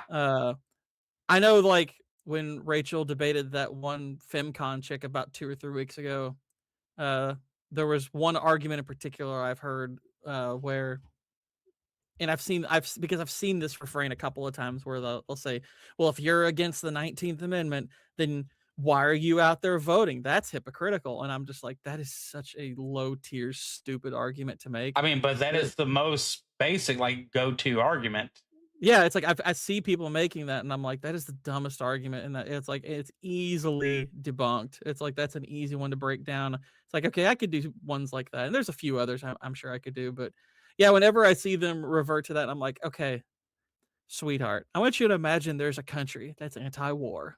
Okay, they hate the idea of war, and then another country decides to invade them. Are they hypocritical if they engage back and defend themselves in war? Does that make them hypocritical to do that? Of course not. Stop making such a retarded argument. It's like you're basically saying that if the anti-suffragettes wanted to stay consistent in their anti-suffragette position, then they should just let the suffragettes vote over them for, the rest of time and not try to cancel them out. It's like oh, of course we're not telling people, who are anti-9th Amendment never to vote. Why would we tell them that? This is the system we have. We have to cancel out the people who are pro. Of course you do. It's like if that's the system we have, it's like you unfortunately are forced to engage with it to try to beat it back. Idiot. You freaking moron. It's granted, that chick was an absolute bimbo. All of her positions were proven to be left-leaning and libertarian, and she was like, well, I'm not a feminist. It's like, but all your positions are feminist. Well, that doesn't make me a feminist. It's like, what? What? Yeah. I kind of got brought back to the circular, I guess, kind of debate of I'm telling people to stop telling people how to live. Oh, this was hilarious. Yeah, It's like, stop telling people how to live. It's like, I demand. Aren't you telling me how to do that right now? So, he's gonna show some of the highlights from the Shapiro and Wilson debate here, and thought we could go over those really quick. The Johns Hopkins School of Public Health, if we could hear them over yours. They say the #1 reason why women don't want to bring children into the world is something called the economy, Rachel. Now let's talk a little bit about the economy real quick. Hold on. Rachel is easily able to counter this. Do you know how long the birth rate has been below replacement levels? Any idea? I'm sorry, are you asking me a question? Yes. During the prosperity of the early 90s, when we had one of the best economies we've had, I'll respond. Why was the birth rate below replacement then? Sure. So I'll answer that, but I'll start by saying this. I'll answer that, but and he never gets around to answering. But what was so funny about this particular argument he made, it's like he was appealing to data that was just 2 years old. Yeah. And I'm like, Brian, 2 years is not. Are you serious? It's like the birth rate problem. It's like that has been a steady problem for decades now. He added up 2 years of data is not going to get you anywhere, dude. He had one part where he was like, well, I'm citing this as how many women have died since 1970. And she goes, okay, so how many, so let's look up how many men have died, since 1970, during their work. And he's like, well, I don't got those numbers. Well, of course you don't, you dick face, because you're not looking at anybody else's argument. And this dude is so quick into saying, sure. He is not listening. It is not his job to listen, apparently. He refuses to listen to anybody else's argument because he's too busy thinking about talking. Well, I think that, so I look at this as a tactic. This is so he can have the appearance of, I'll tackle this, because it'll make the audience hopefully seem like, it'll make him appear more authoritative on the matter. I think this kind of stuff is just debate tactics, to where it's like, okay, I can I'll refute this, no problem. And that way, when he says whatever nonsense he says, he will have kind of set it up as being just an easy response that you should believe because I seemed authoritative 5 seconds ago. But yeah, it's so funny. It's like if you watch a debate with him long enough, he'll say that phrase, I'm going to answer that, or I'm happy to answer that. It's like you will hear that enough times to where if you were to take a shot each time, you would die. Filler content is what it is. But also, I just want to make a quick note. In his version of this, he cut out this entire part where the audience was laughing. So I'll run it back just slightly. Economies we've had. I'll respond. Why was the birth rate below replacement then? Sure. So I'll answer that, but I'll start by saying this. I don't know what's so funny. I don't know what's so funny. It's like, well, because we're kind of used to hearing that. Yeah, but let me like totally move a goal right here. Hold on. Self-awareness is hilarious. Brian seems to have no idea how badly this looks. I think you saying that makes you retarded. So first of all, to use that word and to call, no, it's not cool for her to use that word. But I'm allowed to use that word. Yeah, it's like he just said. That's like if someone calls you the N-word, if he were to say, well, I think that makes you the N-word, but it's not okay for you to say. It's like, what? great argument there. They start talking about the word retarded. To say that just because we don't believe in what you believe, that people are retarded. Because Bro, he literally just said that about her. Good. So let me be very clear, okay? And Brian is using the word himself while claiming it is wrong to use. I mean, the hypocrisy here is comical. Well, and he's literally using it because she doesn't believe what he believes, which was the whole framing of why he said, "Oh, yeah, how dare you say that about people who just don't believe what you believe?" And I'm like, it's the exact reason you said it back. It's the same thing. And there was no argument. It was just, yeah, you shouldn't use that. Yeah, basically, you should not do that. That is bad. Brian, why are you telling people how to live their lives? I thought you were against that. I'm against that. They don't believe in the religion that you believe in, or they don't believe in God. I know. Oh, is so beyond absurd and bigoted in nature. Retarded? It's ridiculous. Is that what you're saying? It's ridiculous. No, I think you are. What's bigoted about it? So what I was going to say, do you have an argument? what I was going to say, just be quiet. A little underwater there. Make Andrew a sandwich and be quiet. So that's pretty misogynistic. Throughout this whole... Yeah. A little bit underwater there. I don't know. Yeah, that was a little hard to hear that, but. Oh, okay. The audio clip.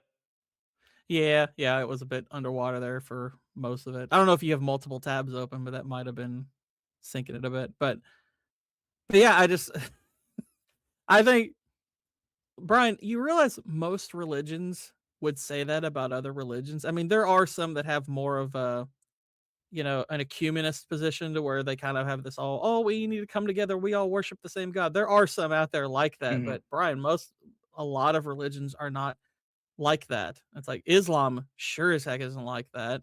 Obviously Orthodoxy is not. Protestantism, plenty of it isn't. I mean, some of it is, some of it isn't. Catholicism, kind of the same thing. Some is, some isn't. It's like there's some inconsistency there. I'm like, that's not unheard of. By the way, atheists are very much like that. Atheists tend to think religion's retarded. So that's, why is he acting like that's unheard of? It's like most people who disagree on religion tend to find the other side kind of silly and say so. Who cares? There's nothing new about that. It's bigoted, though. It's bigoted. How dare you? Yeah, let's see. That is playing directly in there. Let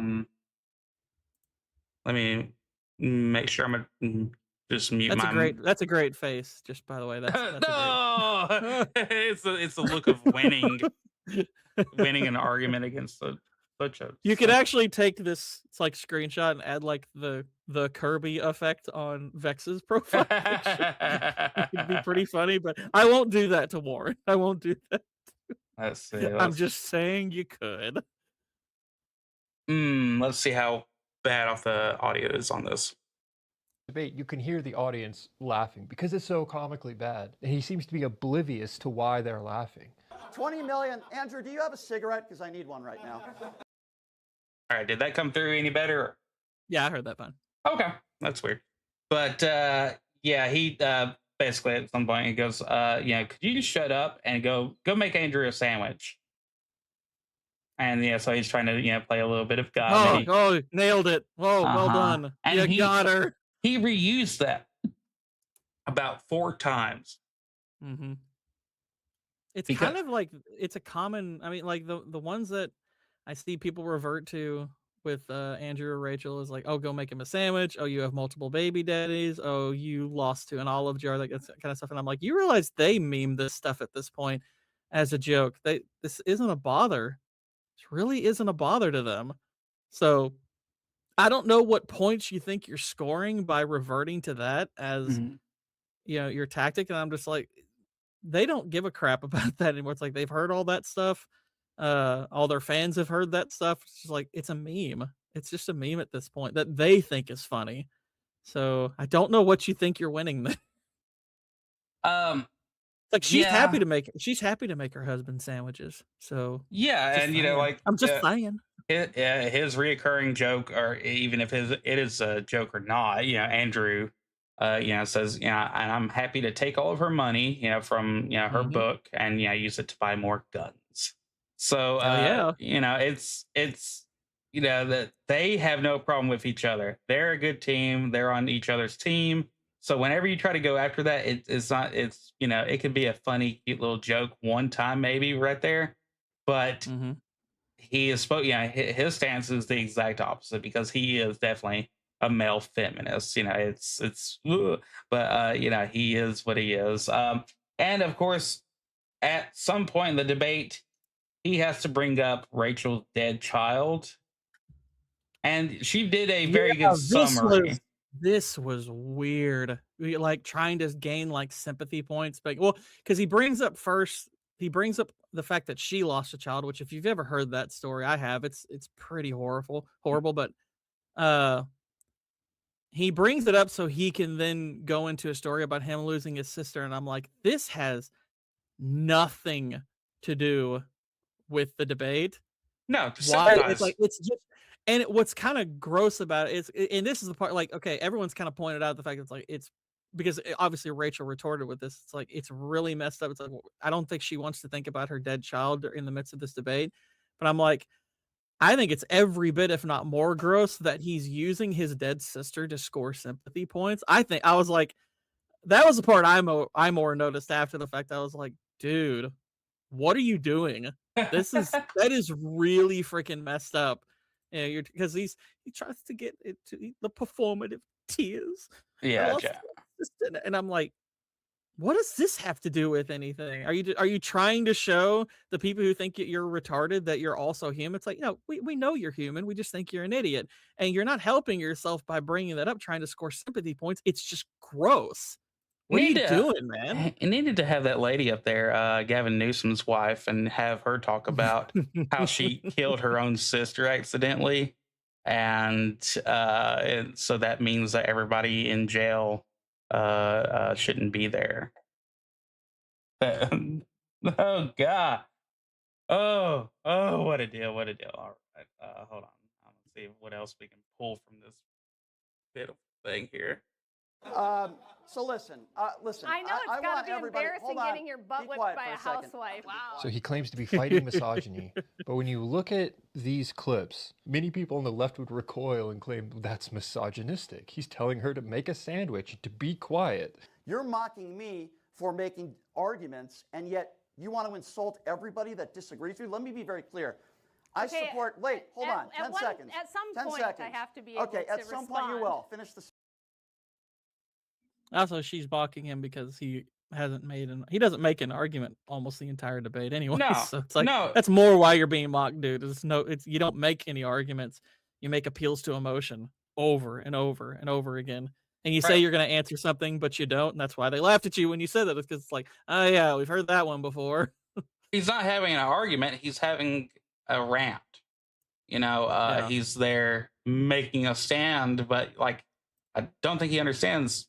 This is, you're supposed to, put out an idea, and you guys go back and forth, and I don't know if you saw, like he did a video response after, where he said, people were saying I should apologize to Andrew and Rachel. He's like, I'll make an apology, or say something nice about Andrew and Rachel. He goes, I'll say about Rachel, she is really good at having multiple men finish inside of her. I was like, okay, that's kind of gross, but then I thought, yeah, but Brian, you're way better at that. Let's be real. You're way better at that. You've probably had far more men finish inside of you. Let's be real. But the fact that he's going that low,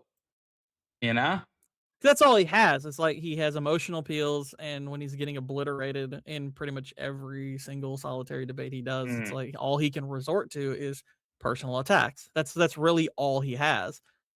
So any time I see him like try to say, oh, you're attacking me, or that's ad hominem and everything, it's like, that's all you do. It's like, that's literally all you have, because you sure as hell don't have any arguments to appeal to, like, ever. It's kind of ridiculous. That whole group is, so because, somebody made mistakes earlier in life, and, then they finally got better, about things. Because Andrew has this show where basically he's a co-host of the show, because he tries to convince somebody, hey, this is wrong what you're doing, I think Goodwin's got that pretty much nailed down. It's like Brian is he's trying to appeal to get higher status within his own circle. I totally agree. I do think that's what he's trying to do. The problem is like he's trying to do it through debate, and I think even like this is a debate. Like usually these debates, you'll see people on the right cover it, and you'll see people on the left cover it, and they'll try to frame it to where we won or try to frame it where we won. It's like as far as I know, most of the left hasn't touched this because it's like Brian performs so poorly that they're like, nah, I don't know how we can even fix this. So he's not doing himself any favors, even appealing to his own side, because he's so bad at it. It's like, dude, you need to find a different grift. Like he's probably a little bit more effective on something like Piers Morgan, where the stints are so brief that personal attacks and ad homs and stuff like that probably are more effective there. It's like, don't get into a long form of debate because that stuff doesn't work half as well in a moderated debate. It's because the other person is allowed to speak and, kind of unmask your BS. So, right. He's good with clips. I don't think he's doing himself that many favors. He's probably great with little, clips and stuff like that. Well, what he's good at, and Rob Noor pointed this out, it's like the one thing Brian is good at is steering a conversation. He can move a conversation into territory where he wants it pretty well. The problem is just once he's there, it's like he's still going to lose. And so he just re-steers it to something else. It's like he's just constantly trying to maneuver a conversation here and there. It's like, okay, that can be effective on, something where people aren't allowed to speak at length. But yeah, these long form debates, he's atrocious. He's absolutely atrocious, and it's pretty embarrassing to watch. Yeah, it's amusing, but yeah. If I were on the left, I'd be like, sticking away from that shit. Yeah, let's get away from like when you're being outperformed by people like Erudite, whose constant refrain is like Agrippa's trilemma to the point where it's a meme. If you're worse than her, get out of the debate game, dude. It's not your thing. It's not your thing. And I think he's kind of addicted to it because he'll constantly say, well, these people just won't stop talking about me. It's like, dude, you keep showing up in their chats. You want to be there. You keep trying to be there, and all you're doing is turning yourself into a lolcow. Like I agree with Goodwin. It's like he's trying to gain status in his own circle. I don't think he's even going about that right. I mean, they may at some point decide he's useful in some way, shape, or form, but I don't think he's useful in debate at all. He's not good at it. Like you kind of like we'll all give credit to people like Erudite. She at least has an understanding of like the philosophy of debate to a certain extent. She understands things like, she understands the concept of fallacies and stuff like that. It's like she has an awareness of that. She doesn't always realize that she's walking her way into them a lot, but she at least has a philosophical understanding of the nature of debate. Brian doesn't at all. He's really bad at it. And I'm like, dude, stick to like the talking head shows where you can have like kind of TikTok shorts made about you and that kind of stuff. You might be effective on that front. These long form debates, they're not your field, dude. Well, they're not your field. I've never seen him be anything other than humiliated in one of these. I think he just hurts himself because you don't have to do this. You can literally, like Jay's saying, yeah, he could just stick to TikTok or or whatever platform and all that, and he could do the same thing, that the host, this video is doing on is basically.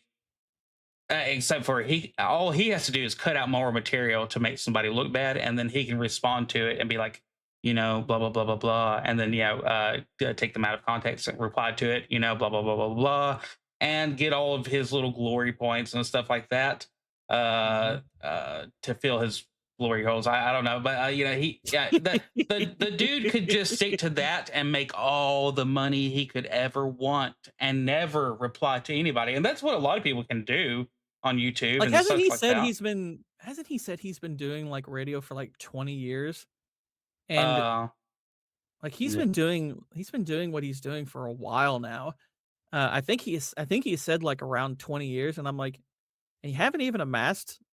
It's like, okay, you're reasonably popular, but you haven't even amassed like 1 million followers or like people watching your program after 20 years. I mean, to have a reasonable amount of popularity, but for your audience never to grow like to a certain point, it's like, man, it's all you've got is this very small base of people, and you're never grow. Like he'll post stuff on Twitter, and I want to say he's got about 50K followers on Twitter. I can post a reply to one of his tweets and ratio him like pretty easily with my small number. And it's because it's like nobody pays attention to him. It's not because it's like, oh, I made so much of a better point. It's because people like the only people who will come to like his Twitter posts are people who are making fun of him. So it's really freaking easy to ratio someone like them because he's got no actual fans. He has no actual fans who agree with him. Yeah. He's just a if a bot could be a person, I feel like this would be it. Like you go on ChatGPT and you say, I want you to gaslight me the whole entire fucking time we talk back and forth. It would be him. It would be him typing and replying to you. Mm-hmm. Oh God. Sorry. Sandwich. He lives up to his initials. I'll give him that. That's what I'll give him. And one thing I think next week I'd like to get on here and have part of the debate that happened between Wilson and Rex, whatever his name is. Alex Jones' son, I guess. Rex Jones. Oh yeah. That was an interesting one. That was an interesting one, and it didn't fall apart until the very end. I did watch the post, live from Andrew about it. It was, it basically it went all ugly because the dude turned into quite the douche at the end. I mean, really bad. Yeah. Disingenuous as shit. But anyway. Well, because his whole position it was very flimsy. And it wasn't thought out. It was a very stubborn position, and I was like, dude, he's kind of shown the holes in it over and over again. He's like, well, I disagree, and I'm like, it's like it's been picked apart inside and out, dude. It's like, what more do you want? It's like, well, I just disagree. It's like the spirit called me. Okay. I just kind of. It is because it is. Similar energy, yeah. He tries to claim that your argument makes you a bad person. Essentially, just how dare you over and over again. Mm-hmm. We've seen what happens when you try to put female law enforcement officers on the streets and on the border. It doesn't work out very well. We need men, and we rely on them to protect persons and property. Yeah, let's talk about that. Therefore, that's the task. She is. I can't stand that. He is not listening. He's not listening. He was looking around at the audience, blinking and getting ready to speak. His whole life is just getting ready so that way you shut up, so that way he can speak. And he's not going to offer a refutation. He's like, I have an emotional response ready for this topic that I'm preparing to make. Well, let's talk about it. It's like, you're not going to talk about it. You're just going to make another emotional appeal, I'm sure. Yeah. Let's talk about protecting. Women. Let's talk about COVID for a moment. Female. COVID, like freaking just nowhere, like jumps from one thing, like you said earlier. He's just ready to jump onto another thing and lead that, to steer the conversation. It had nothing to do with this. It's a failure. Let's talk about COVID first. Like, what are you talking about COVID? What's that have to do with it?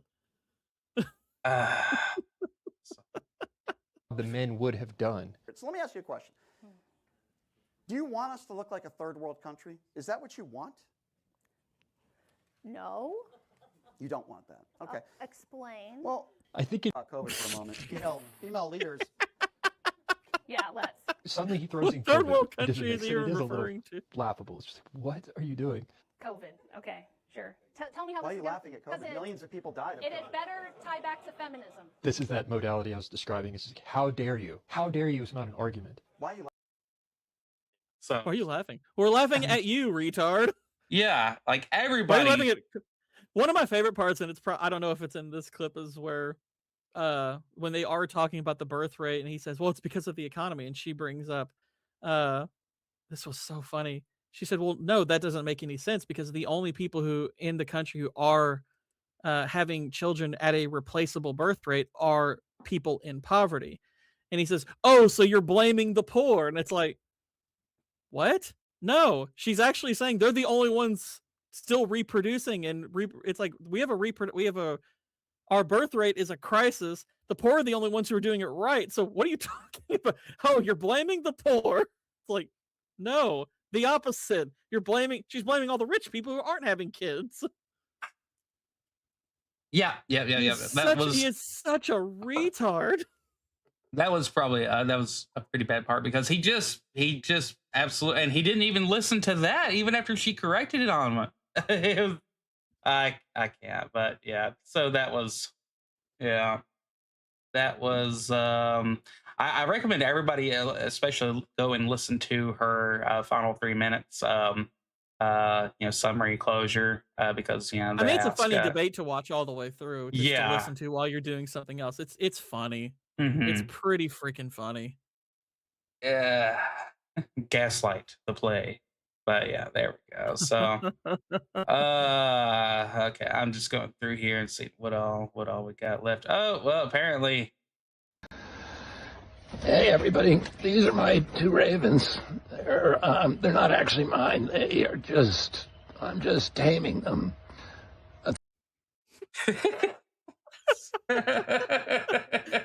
I've been seeing more and more of this. I heard some people bring up, it's like, what's with RFK and all the birds? And I'm like, I don't know. And now that I'm seeing more of this, I'm like, yeah, what is all this about? What's going on with this? I just found a picture. He also, somebody said, this dude just has random interactions with animals and they all get along. And it's really crazy.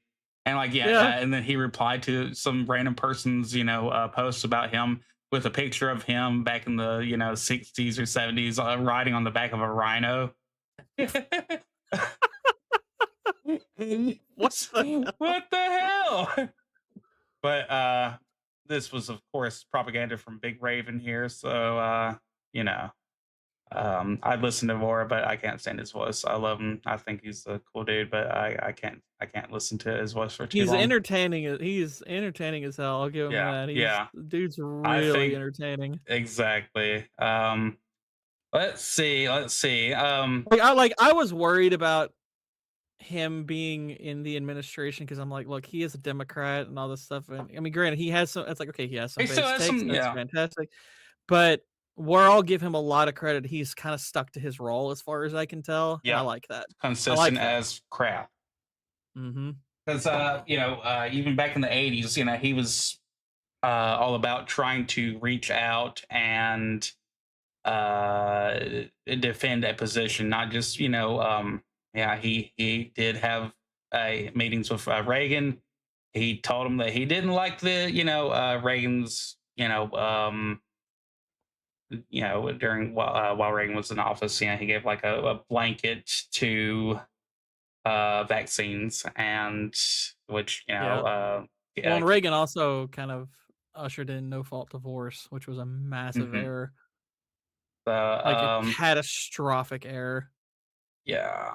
And that was, I felt like that was something definitely personal for him and not in the nation's greatest interest. But giving vaccine companies, blanket protection is what was a horrible idea. And it kind of went against everything that, of course, RFK's, group, that was not all of where their money came from at all. But there were so many people writing into him that, that they did start, apparently trying to sue those companies because, people were losing, having so many miscarriages and having, difficulties themselves. And that was a clear case that somebody had done wrong. But given, that blanket protection, but he's went up against left and right. He's consistent that if it doesn't seem right, it's probably not right. So he's gonna try to go after it no matter what. So yeah, I respect him for that. I respect. I'm so glad that that's the person who would be in charge of trying to help lead ideas for food safety in America and stuff like that. But I do find him pretty comical at times and all that. But I really, really wish.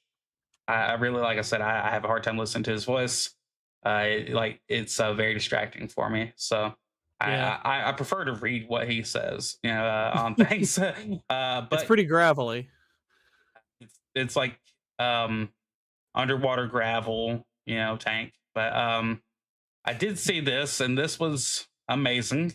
I never thought I would see it, but we have the first Black transgender woman with quadriplegic cerebral palsy. I thought this was an AI joke when I saw it. I was like, "There's no way. There's no." But it's like, no, this is a real person. Yeah, yeah. He's even got the the hand thing. Like I was like when I saw it, I thought, don't joke about the hand, because it's like, they always mess around about how like women, when they're about to make a point, do the hand thing. Like you're about to hear the worst point you've ever heard, and I'm like, oh, he's even doing the hand. But I was like, I probably shouldn't make that joke because it's permanently making a bad point. See, they were born this way, Gord. You can't stop it from being. He was born to make a bad point, just like any other lady. It's like it's the best evidence he was born a woman. Speaking of this, nigga got words, off honestly, the gear. Words cannot describe how much disdain I have for this whole Met Gala bull crap. I have so much disdain for this crap. Yeah. It is so cringe. It is so stupid and gay. I'm like, get the hell out of here with this stuff. It is so idiotic. If anybody ever has a theory that, there are these underground, cabals and clubs and this and that, these aren't helping. Yeah. These are... it looks like, it's like a cult ritual gathering that's just done out in public. It's like, we're tired of hiding it. We're gonna make it make it why posh. Why are the stray missiles never finding events like this? Why? I'm just the most masculine men wear skirts. What are you talking about? Oh, it's in Polynesian culture. Yeah, that's why only Polynesians like Polynesian culture. Yeah, that's why. There's not a lot of crossover there, dude. Just a lot of cross dressing. For me, I know that different cultures. If he had said kilts, he might have had a little something to go on. But he's not wearing a kilt. He's just wearing a full blown gay skirt. I think if you want to represent your people, then you wouldn't have these pants underneath here, right? Do Polynesians actually look at this and think, "Oh, hell yeah"? Dude, I've never felt so represented in my life. I don't buy it. I don't buy that if we were in a Polynesian country. I think this is just a Dwayne Johnson thing. I think this is just him. Like, I was joking around about their culture a second ago. I'm like, but I'm only joking it based on the frame of reference he just gave. I'm gonna extend an olive branch to them and say, "No, you all don't like this. You all don't like this. There's no way to justify it. Y'all just like, nah, Rock, you're not one of us anymore. we're excommunicating you from Polynesia. Excommunicado. Bye-bye. You're out of here. Let's see. Oh yeah, this was the wearing bullcrap. Quick little thing that I was saying. That somebody was correcting. Like letting him know about, hey, be careful. Well, hang on. I want to go up for a second. As you grow in popularity, please use discernment on who and how you engage. Okay. Just curious what they were saying. Yeah, and then I appreciate the prayers. Just read this in Canadian, so. Yeah, I'll add that I met with over a handful of people on the trip these photos were taken at, Christians and non-Christians. I posted about some, though not all of them. Is the assumption that I didn't talk about disagreements? I did, by the way. Is it just presumed that I meet with somebody that I blindly agree with and not advocate? Okay, I get the general gist, but I'm like, okay, look, here's the thing. Well, yeah, let's talk about it. No, I don't disagree necessarily with this notion that it's like, yeah, just because you take a picture with somebody, it's not necessarily guilt by association in that sense. But in this case, like, we have to go a little bit deeper with this. He's not only, it's like, he may not know Gavin Ortland's preacher, maybe he doesn't, but you have made statements about Gavin himself and some of the things he teaches, and even called him correct on this, that, and the other. When Gavin holds some pretty egregious positions, this might work for the one dude who was just caught in the gay scandal, but it's not, but here's the thing, it's like it's like a lot of people in that circle are, they do the guilt by association thing the other way around too. So if you don't, I mean, granted, I don't know if Wes has, but I know people associated with you have. So it's like, Wes, if you want to avoid this kind of stuff, maybe you should be more it's like, I think the critique of being more discerning is something you absolutely should make, or should, take heed of. I mean, if you're going to hang around people who throw around accusations of guilt by association with others, it's like, well, that's going to throw that back at you if they do something wrong. So that in and of itself is a good reason to be more discerning. It's like, no, it's like you probably should know who you're shaking hands with and taking photos with, because if they have questionable theology, you're going to get wrapped up in that. Well, it's, like we were saying earlier, dude's been known for X amount of years, not just a couple, for his beliefs. And I don't think that this was just a random photo of like, hey, can I get a picture with you? Oh, cool. And that's way kind of makes it sound to be. And I don't know, not a big fan of that. Just as much as I'm not a fan of whatever outfit this is. So in closing, it's such a garbage event for garbage people, and this kind of nonsense. I'm like, it's just stupid. It's so stupid. I'm gonna go, oh, it'd be a great idea. Let's go around. I mean, great. I saw a really funny response to this. It's like, well, I think it was Disparu. He said, well, when your lone talent is anal, I guess it makes sense. Yeah. It's like, a dress that resembles intestines. Okay. Why? Why? It's like when Professor Clump was transforming. I don't know. It looks like the Thing mid transition. Canola says, listen, the Lego Batman is coming out soon. It will heal us all. And I am glad for something like Lego Batman to be coming out. I scrolled and saw a little trailer where they recreated the Batman animated series opening, and I was like, gosh, that looks cool. I want this game now. It really seems like they've taken the Lego thing to another level just for that game, and I'm like, dang it. I don't have $80 to spend on that right now. I got other things to buy, but I really want this game now. I have a feeling no one's talking about it as a Game of the Year contender. I kind of think they should be. It looks pretty freaking dope. Where is this? This is Switzerland or Denmark? Yeah, somewhere. Okay, so yeah, when Tolkien was a kiddo, him and a bunch of friends went on a hike, long ruck trip and all that, and they eventually came here and lived in a barn, for a few days and all that, and just ate out in the open, and and just wanted to go there and explore, and then come back. And he had wrote to his son Michael that very part of the world that had the deepest effect on me, basically hoping that one day he sees it too. And it kind of sums up. Oh, what'd you say, sir?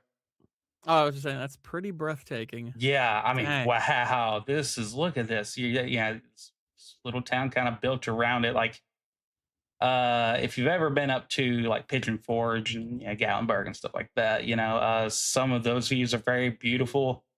This right here is amazing. Jeez. Man. So, yeah. Like, it doesn't look real. It doesn't look real. Exactly. Like, you can't even turn up. This isn't even with contrast turned up. I'm looking at it, and these are all good, the correct shades and all that. So, it's wild. Like New Hampshire has, like New Hampshire, when I went up there, like they have some spots that are legit beautiful. And I went like closer to the fall, so sometimes the weather was a little bit gloomy, but at the same time, it still looked beautiful. So I was like, dang, if I could have seen this in the spring, it would have looked so much better. But it doesn't even quite match. It doesn't quite match that. It's like, man, that picture. I was like, oh, the Baron from Dune's back, I see. It's like, oh, I didn't know What's Eating Gilbert Grape is getting a sequel. Yeah. That's me. It's like the third time I've heard Gilbert Grape or reference to grapeology in the past 2 weeks. This is crazy. Gilbert Grape will never leave. That one meme with DiCaprio like in the tree holding the Red Bull, I swear is one of the funniest memes I've ever seen in my life. Oh yeah. It's like I saw Gilbert Grape like way back when it first came out and never watched it again because I was like, yeah, it's kind of a one and done. Sorry about that. But gosh, that meme absolutely wrecked me. I was like, this is so funny. Holy crap. It's such a great image. Me after a 5th Red Bull is just like anytime that somebody apparently I guess dies that or they've been dead for a while and all that, me and my brother up at work instantly look at each other and all that and say, Fred's dead, mom's dead, it's like it's ruined us. That movie was terrible. I will never watch that shit again, ever. But oh wow, if anybody can tart it up, it's Leonardo, and that's okay. So now I want to see the meme now. Grape Red Bull meme. Please tell me it can be found easily. I can't find it. Oh well, go ahead. Hold on. I want to see what media we can find on Gilbert Grape. I found the picture they used for it, but it doesn't have the Red Bull. I'm like, no, you got to add the Red Bull. That is what ratcheted that up to a 10. It's one of the funniest freaking things I've ever seen.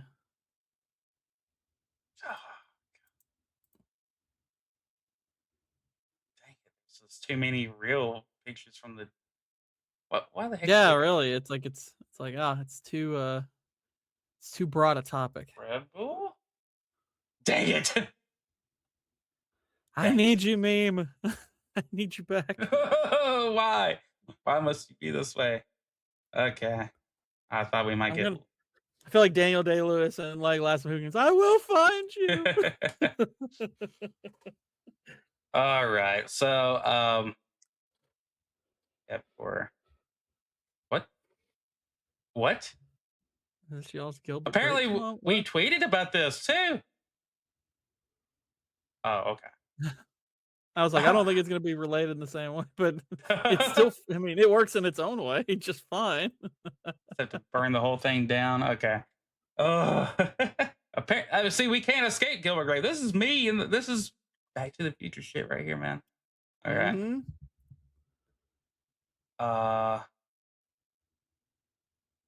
Sorry, I am still raping it up here.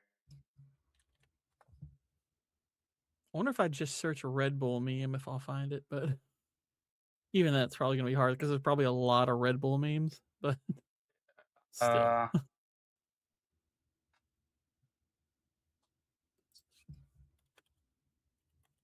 Nah, this isn't really a good search engine for it, but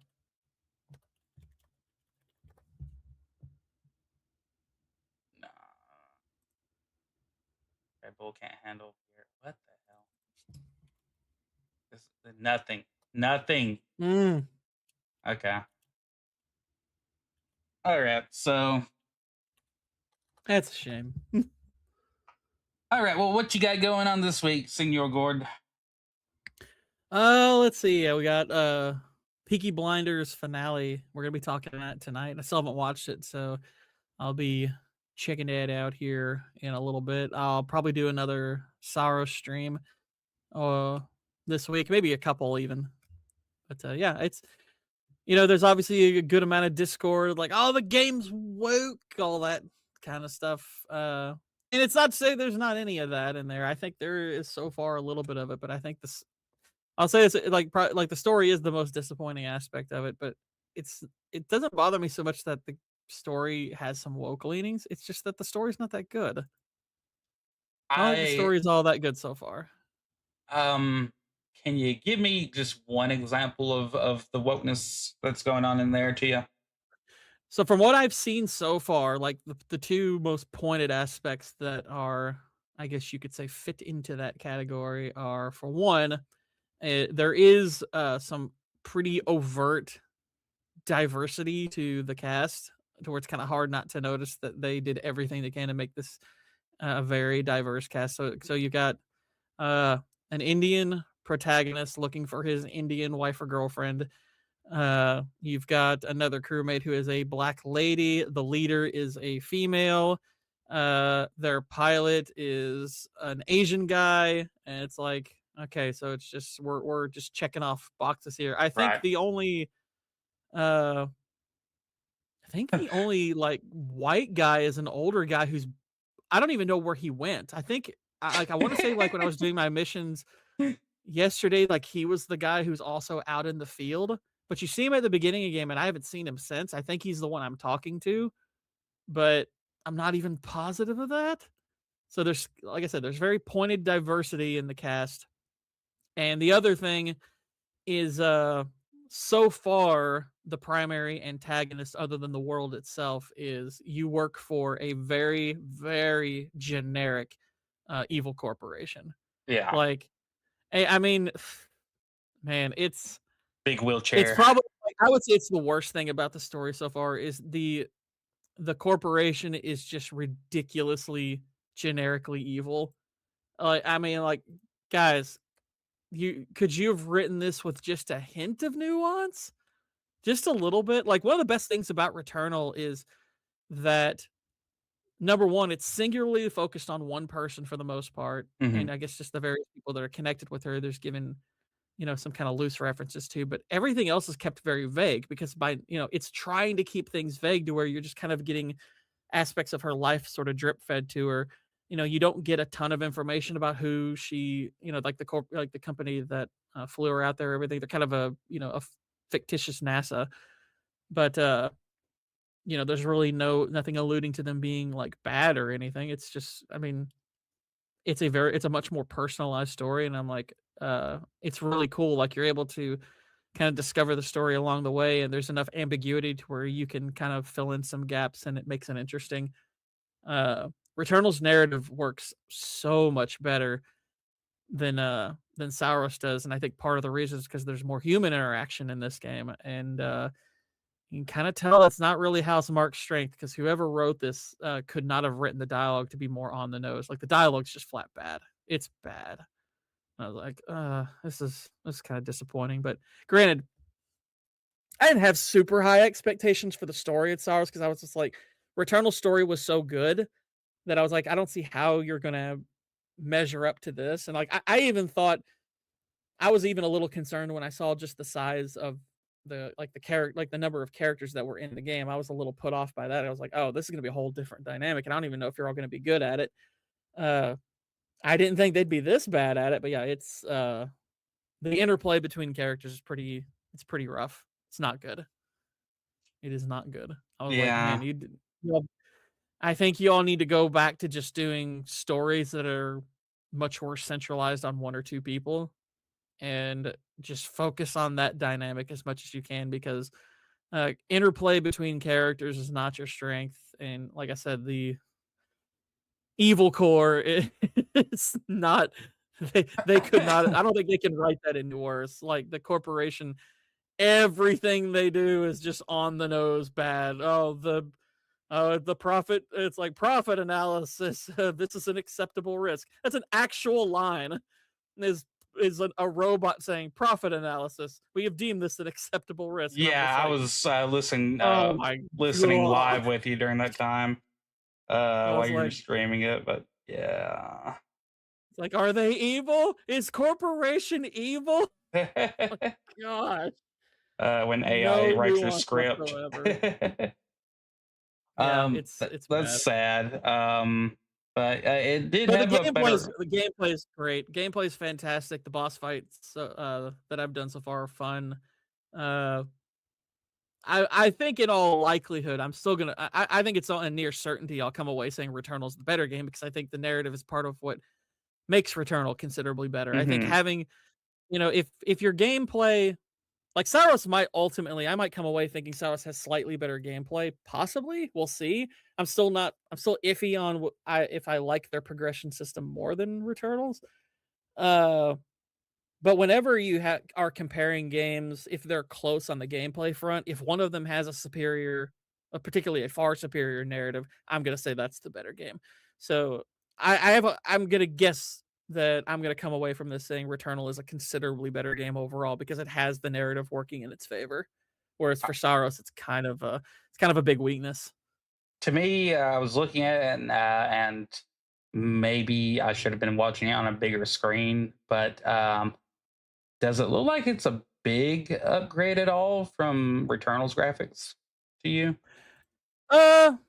No. I would say did not. I would even say graphically you could make an argument that they're kind of on par in a certain sense because the cutscenes, granted Returnal doesn't have a lot of cutscenes. So it kind of stays locked in 60 FPS, which is kind of good.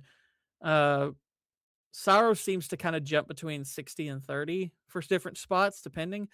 And plus, I think Returnal is helped by the fact that most everything that happens is kind of done organically.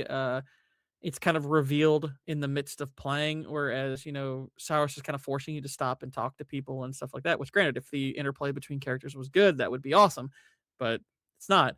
So I would say character detail is a little bit stronger in Saros. I do think it's overall probably a bit better looking. There's more detail to the environments. I think the layout of the various levels is pretty awesome, and the environment differences are probably a bit stronger for Saros so far. Granted, I'm comparing 2 in that game to 6 that I know of in Returnal, but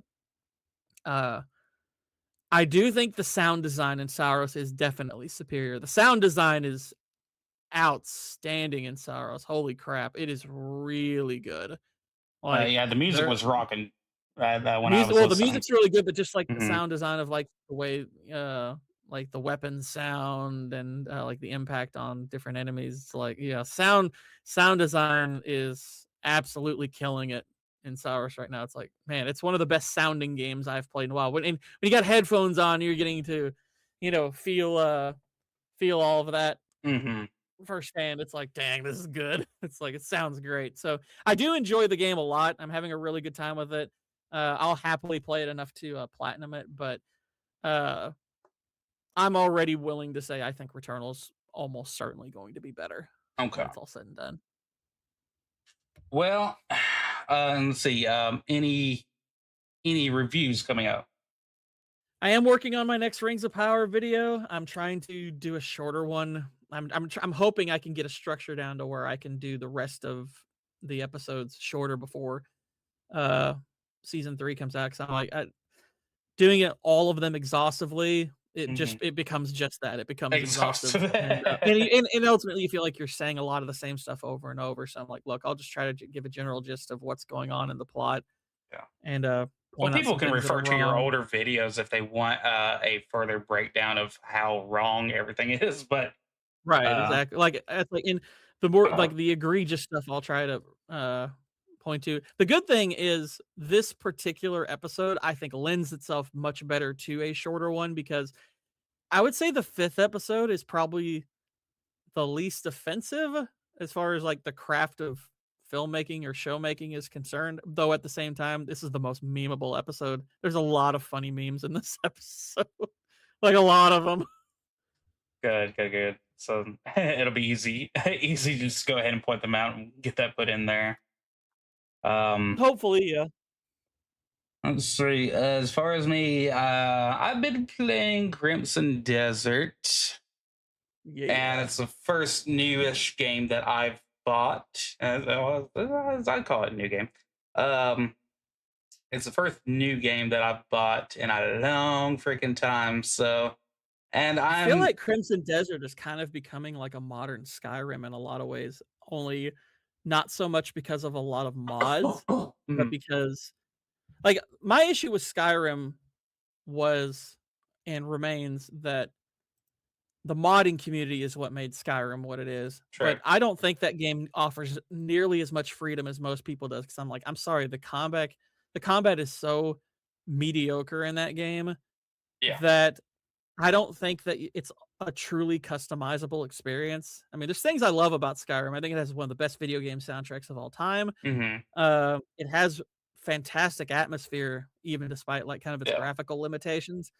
But I don't think, like, lore-wise, it's particularly interesting, and again, I think the gameplay is so basic that it's not a spectacular experience. It's like, it's fine, I like it just fine, but I think it was highly overrated. But what I'm seeing in clips from Crimson Desert is there's a ton of player freedom, even in how you approach various things. Like, I was watching this clip of this person fighting, like, some kind of boss, and they just set these traps and just stood above the traps and, just let that do the work for them, and I was like, "That's really cool and creative how you pulled that off." That actually seems to indicate a certain amount of freedom, right, to how you approach each, interaction. That's really cool. That's really freaking cool. I did see somebody try to bypass a boss by using an extendable pole-like weapon, you know, something Dragon Ball esque and all that, and the boss literally, you know, like he was getting away with it for a second, and the boss kept on trying to strike, and you know, in his general area, you know, below where he was positioned, and then the boss basically grabs your weapon out of your hand and tosses it aside, and then starts beating your ass. I was like, "Holy crap!" That I did not see that coming. Like, they have a boss's response for a certain type of weapon. That's amazing. So I thought that was pretty cool. It's been fun. The music's great. You know, I can always comment a few times that, you know, some of the background music is good and relaxing. I love it. Will say that it can be a bit of a grind, obviously, and there's a lot more puzzles than I thought, you know, initially that it would have, and a lot of things are almost kind of cryptic. But excuse me, it's great to have a game that doesn't, you know, spoon feed you everything. I think that's cool. I wish that there were more ways to gain experience in the game other than just, you know, basically fighting, you know. But at the same time, those would be so farmed, it'd be ridiculous, I feel like. But I don't know. Other than that, I love the game. It's been great. There's also been updates on Project Zomboid that I really want to get back to playing, but time's kind of been limited lately. Got to work a little bit more here lately. So, and in fact, tomorrow I probably, tomorrow I will not be streaming. If I do, it'll be like late at nighttime or something like that. I don't know. It probably just won't happen because I'm going to be doing some coverage and all that. But, so anyway, check out both of these channels, doodle-doo. And you got anything else you got to point out, Gord?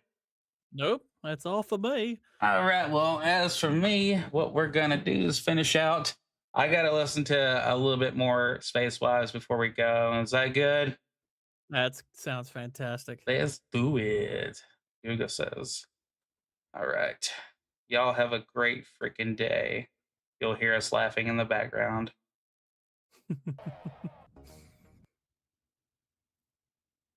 Or not. There we go. Oh. Let's create new lives. Mormon space wives. Our God has a body. It's a very toned body. He looks good. It looks good. Looks good.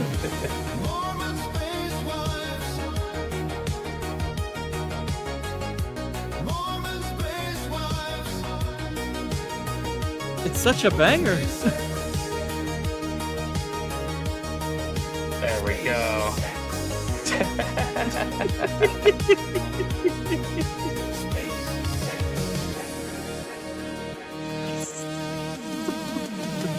we go.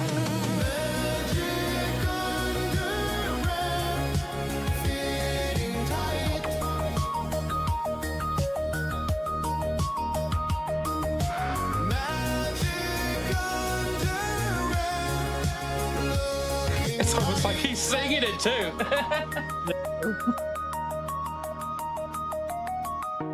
Mormon space wise.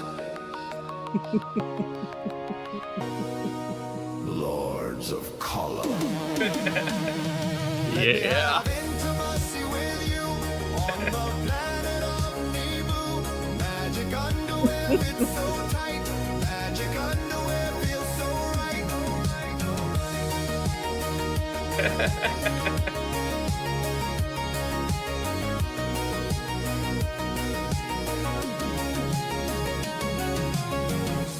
Mormon space wise.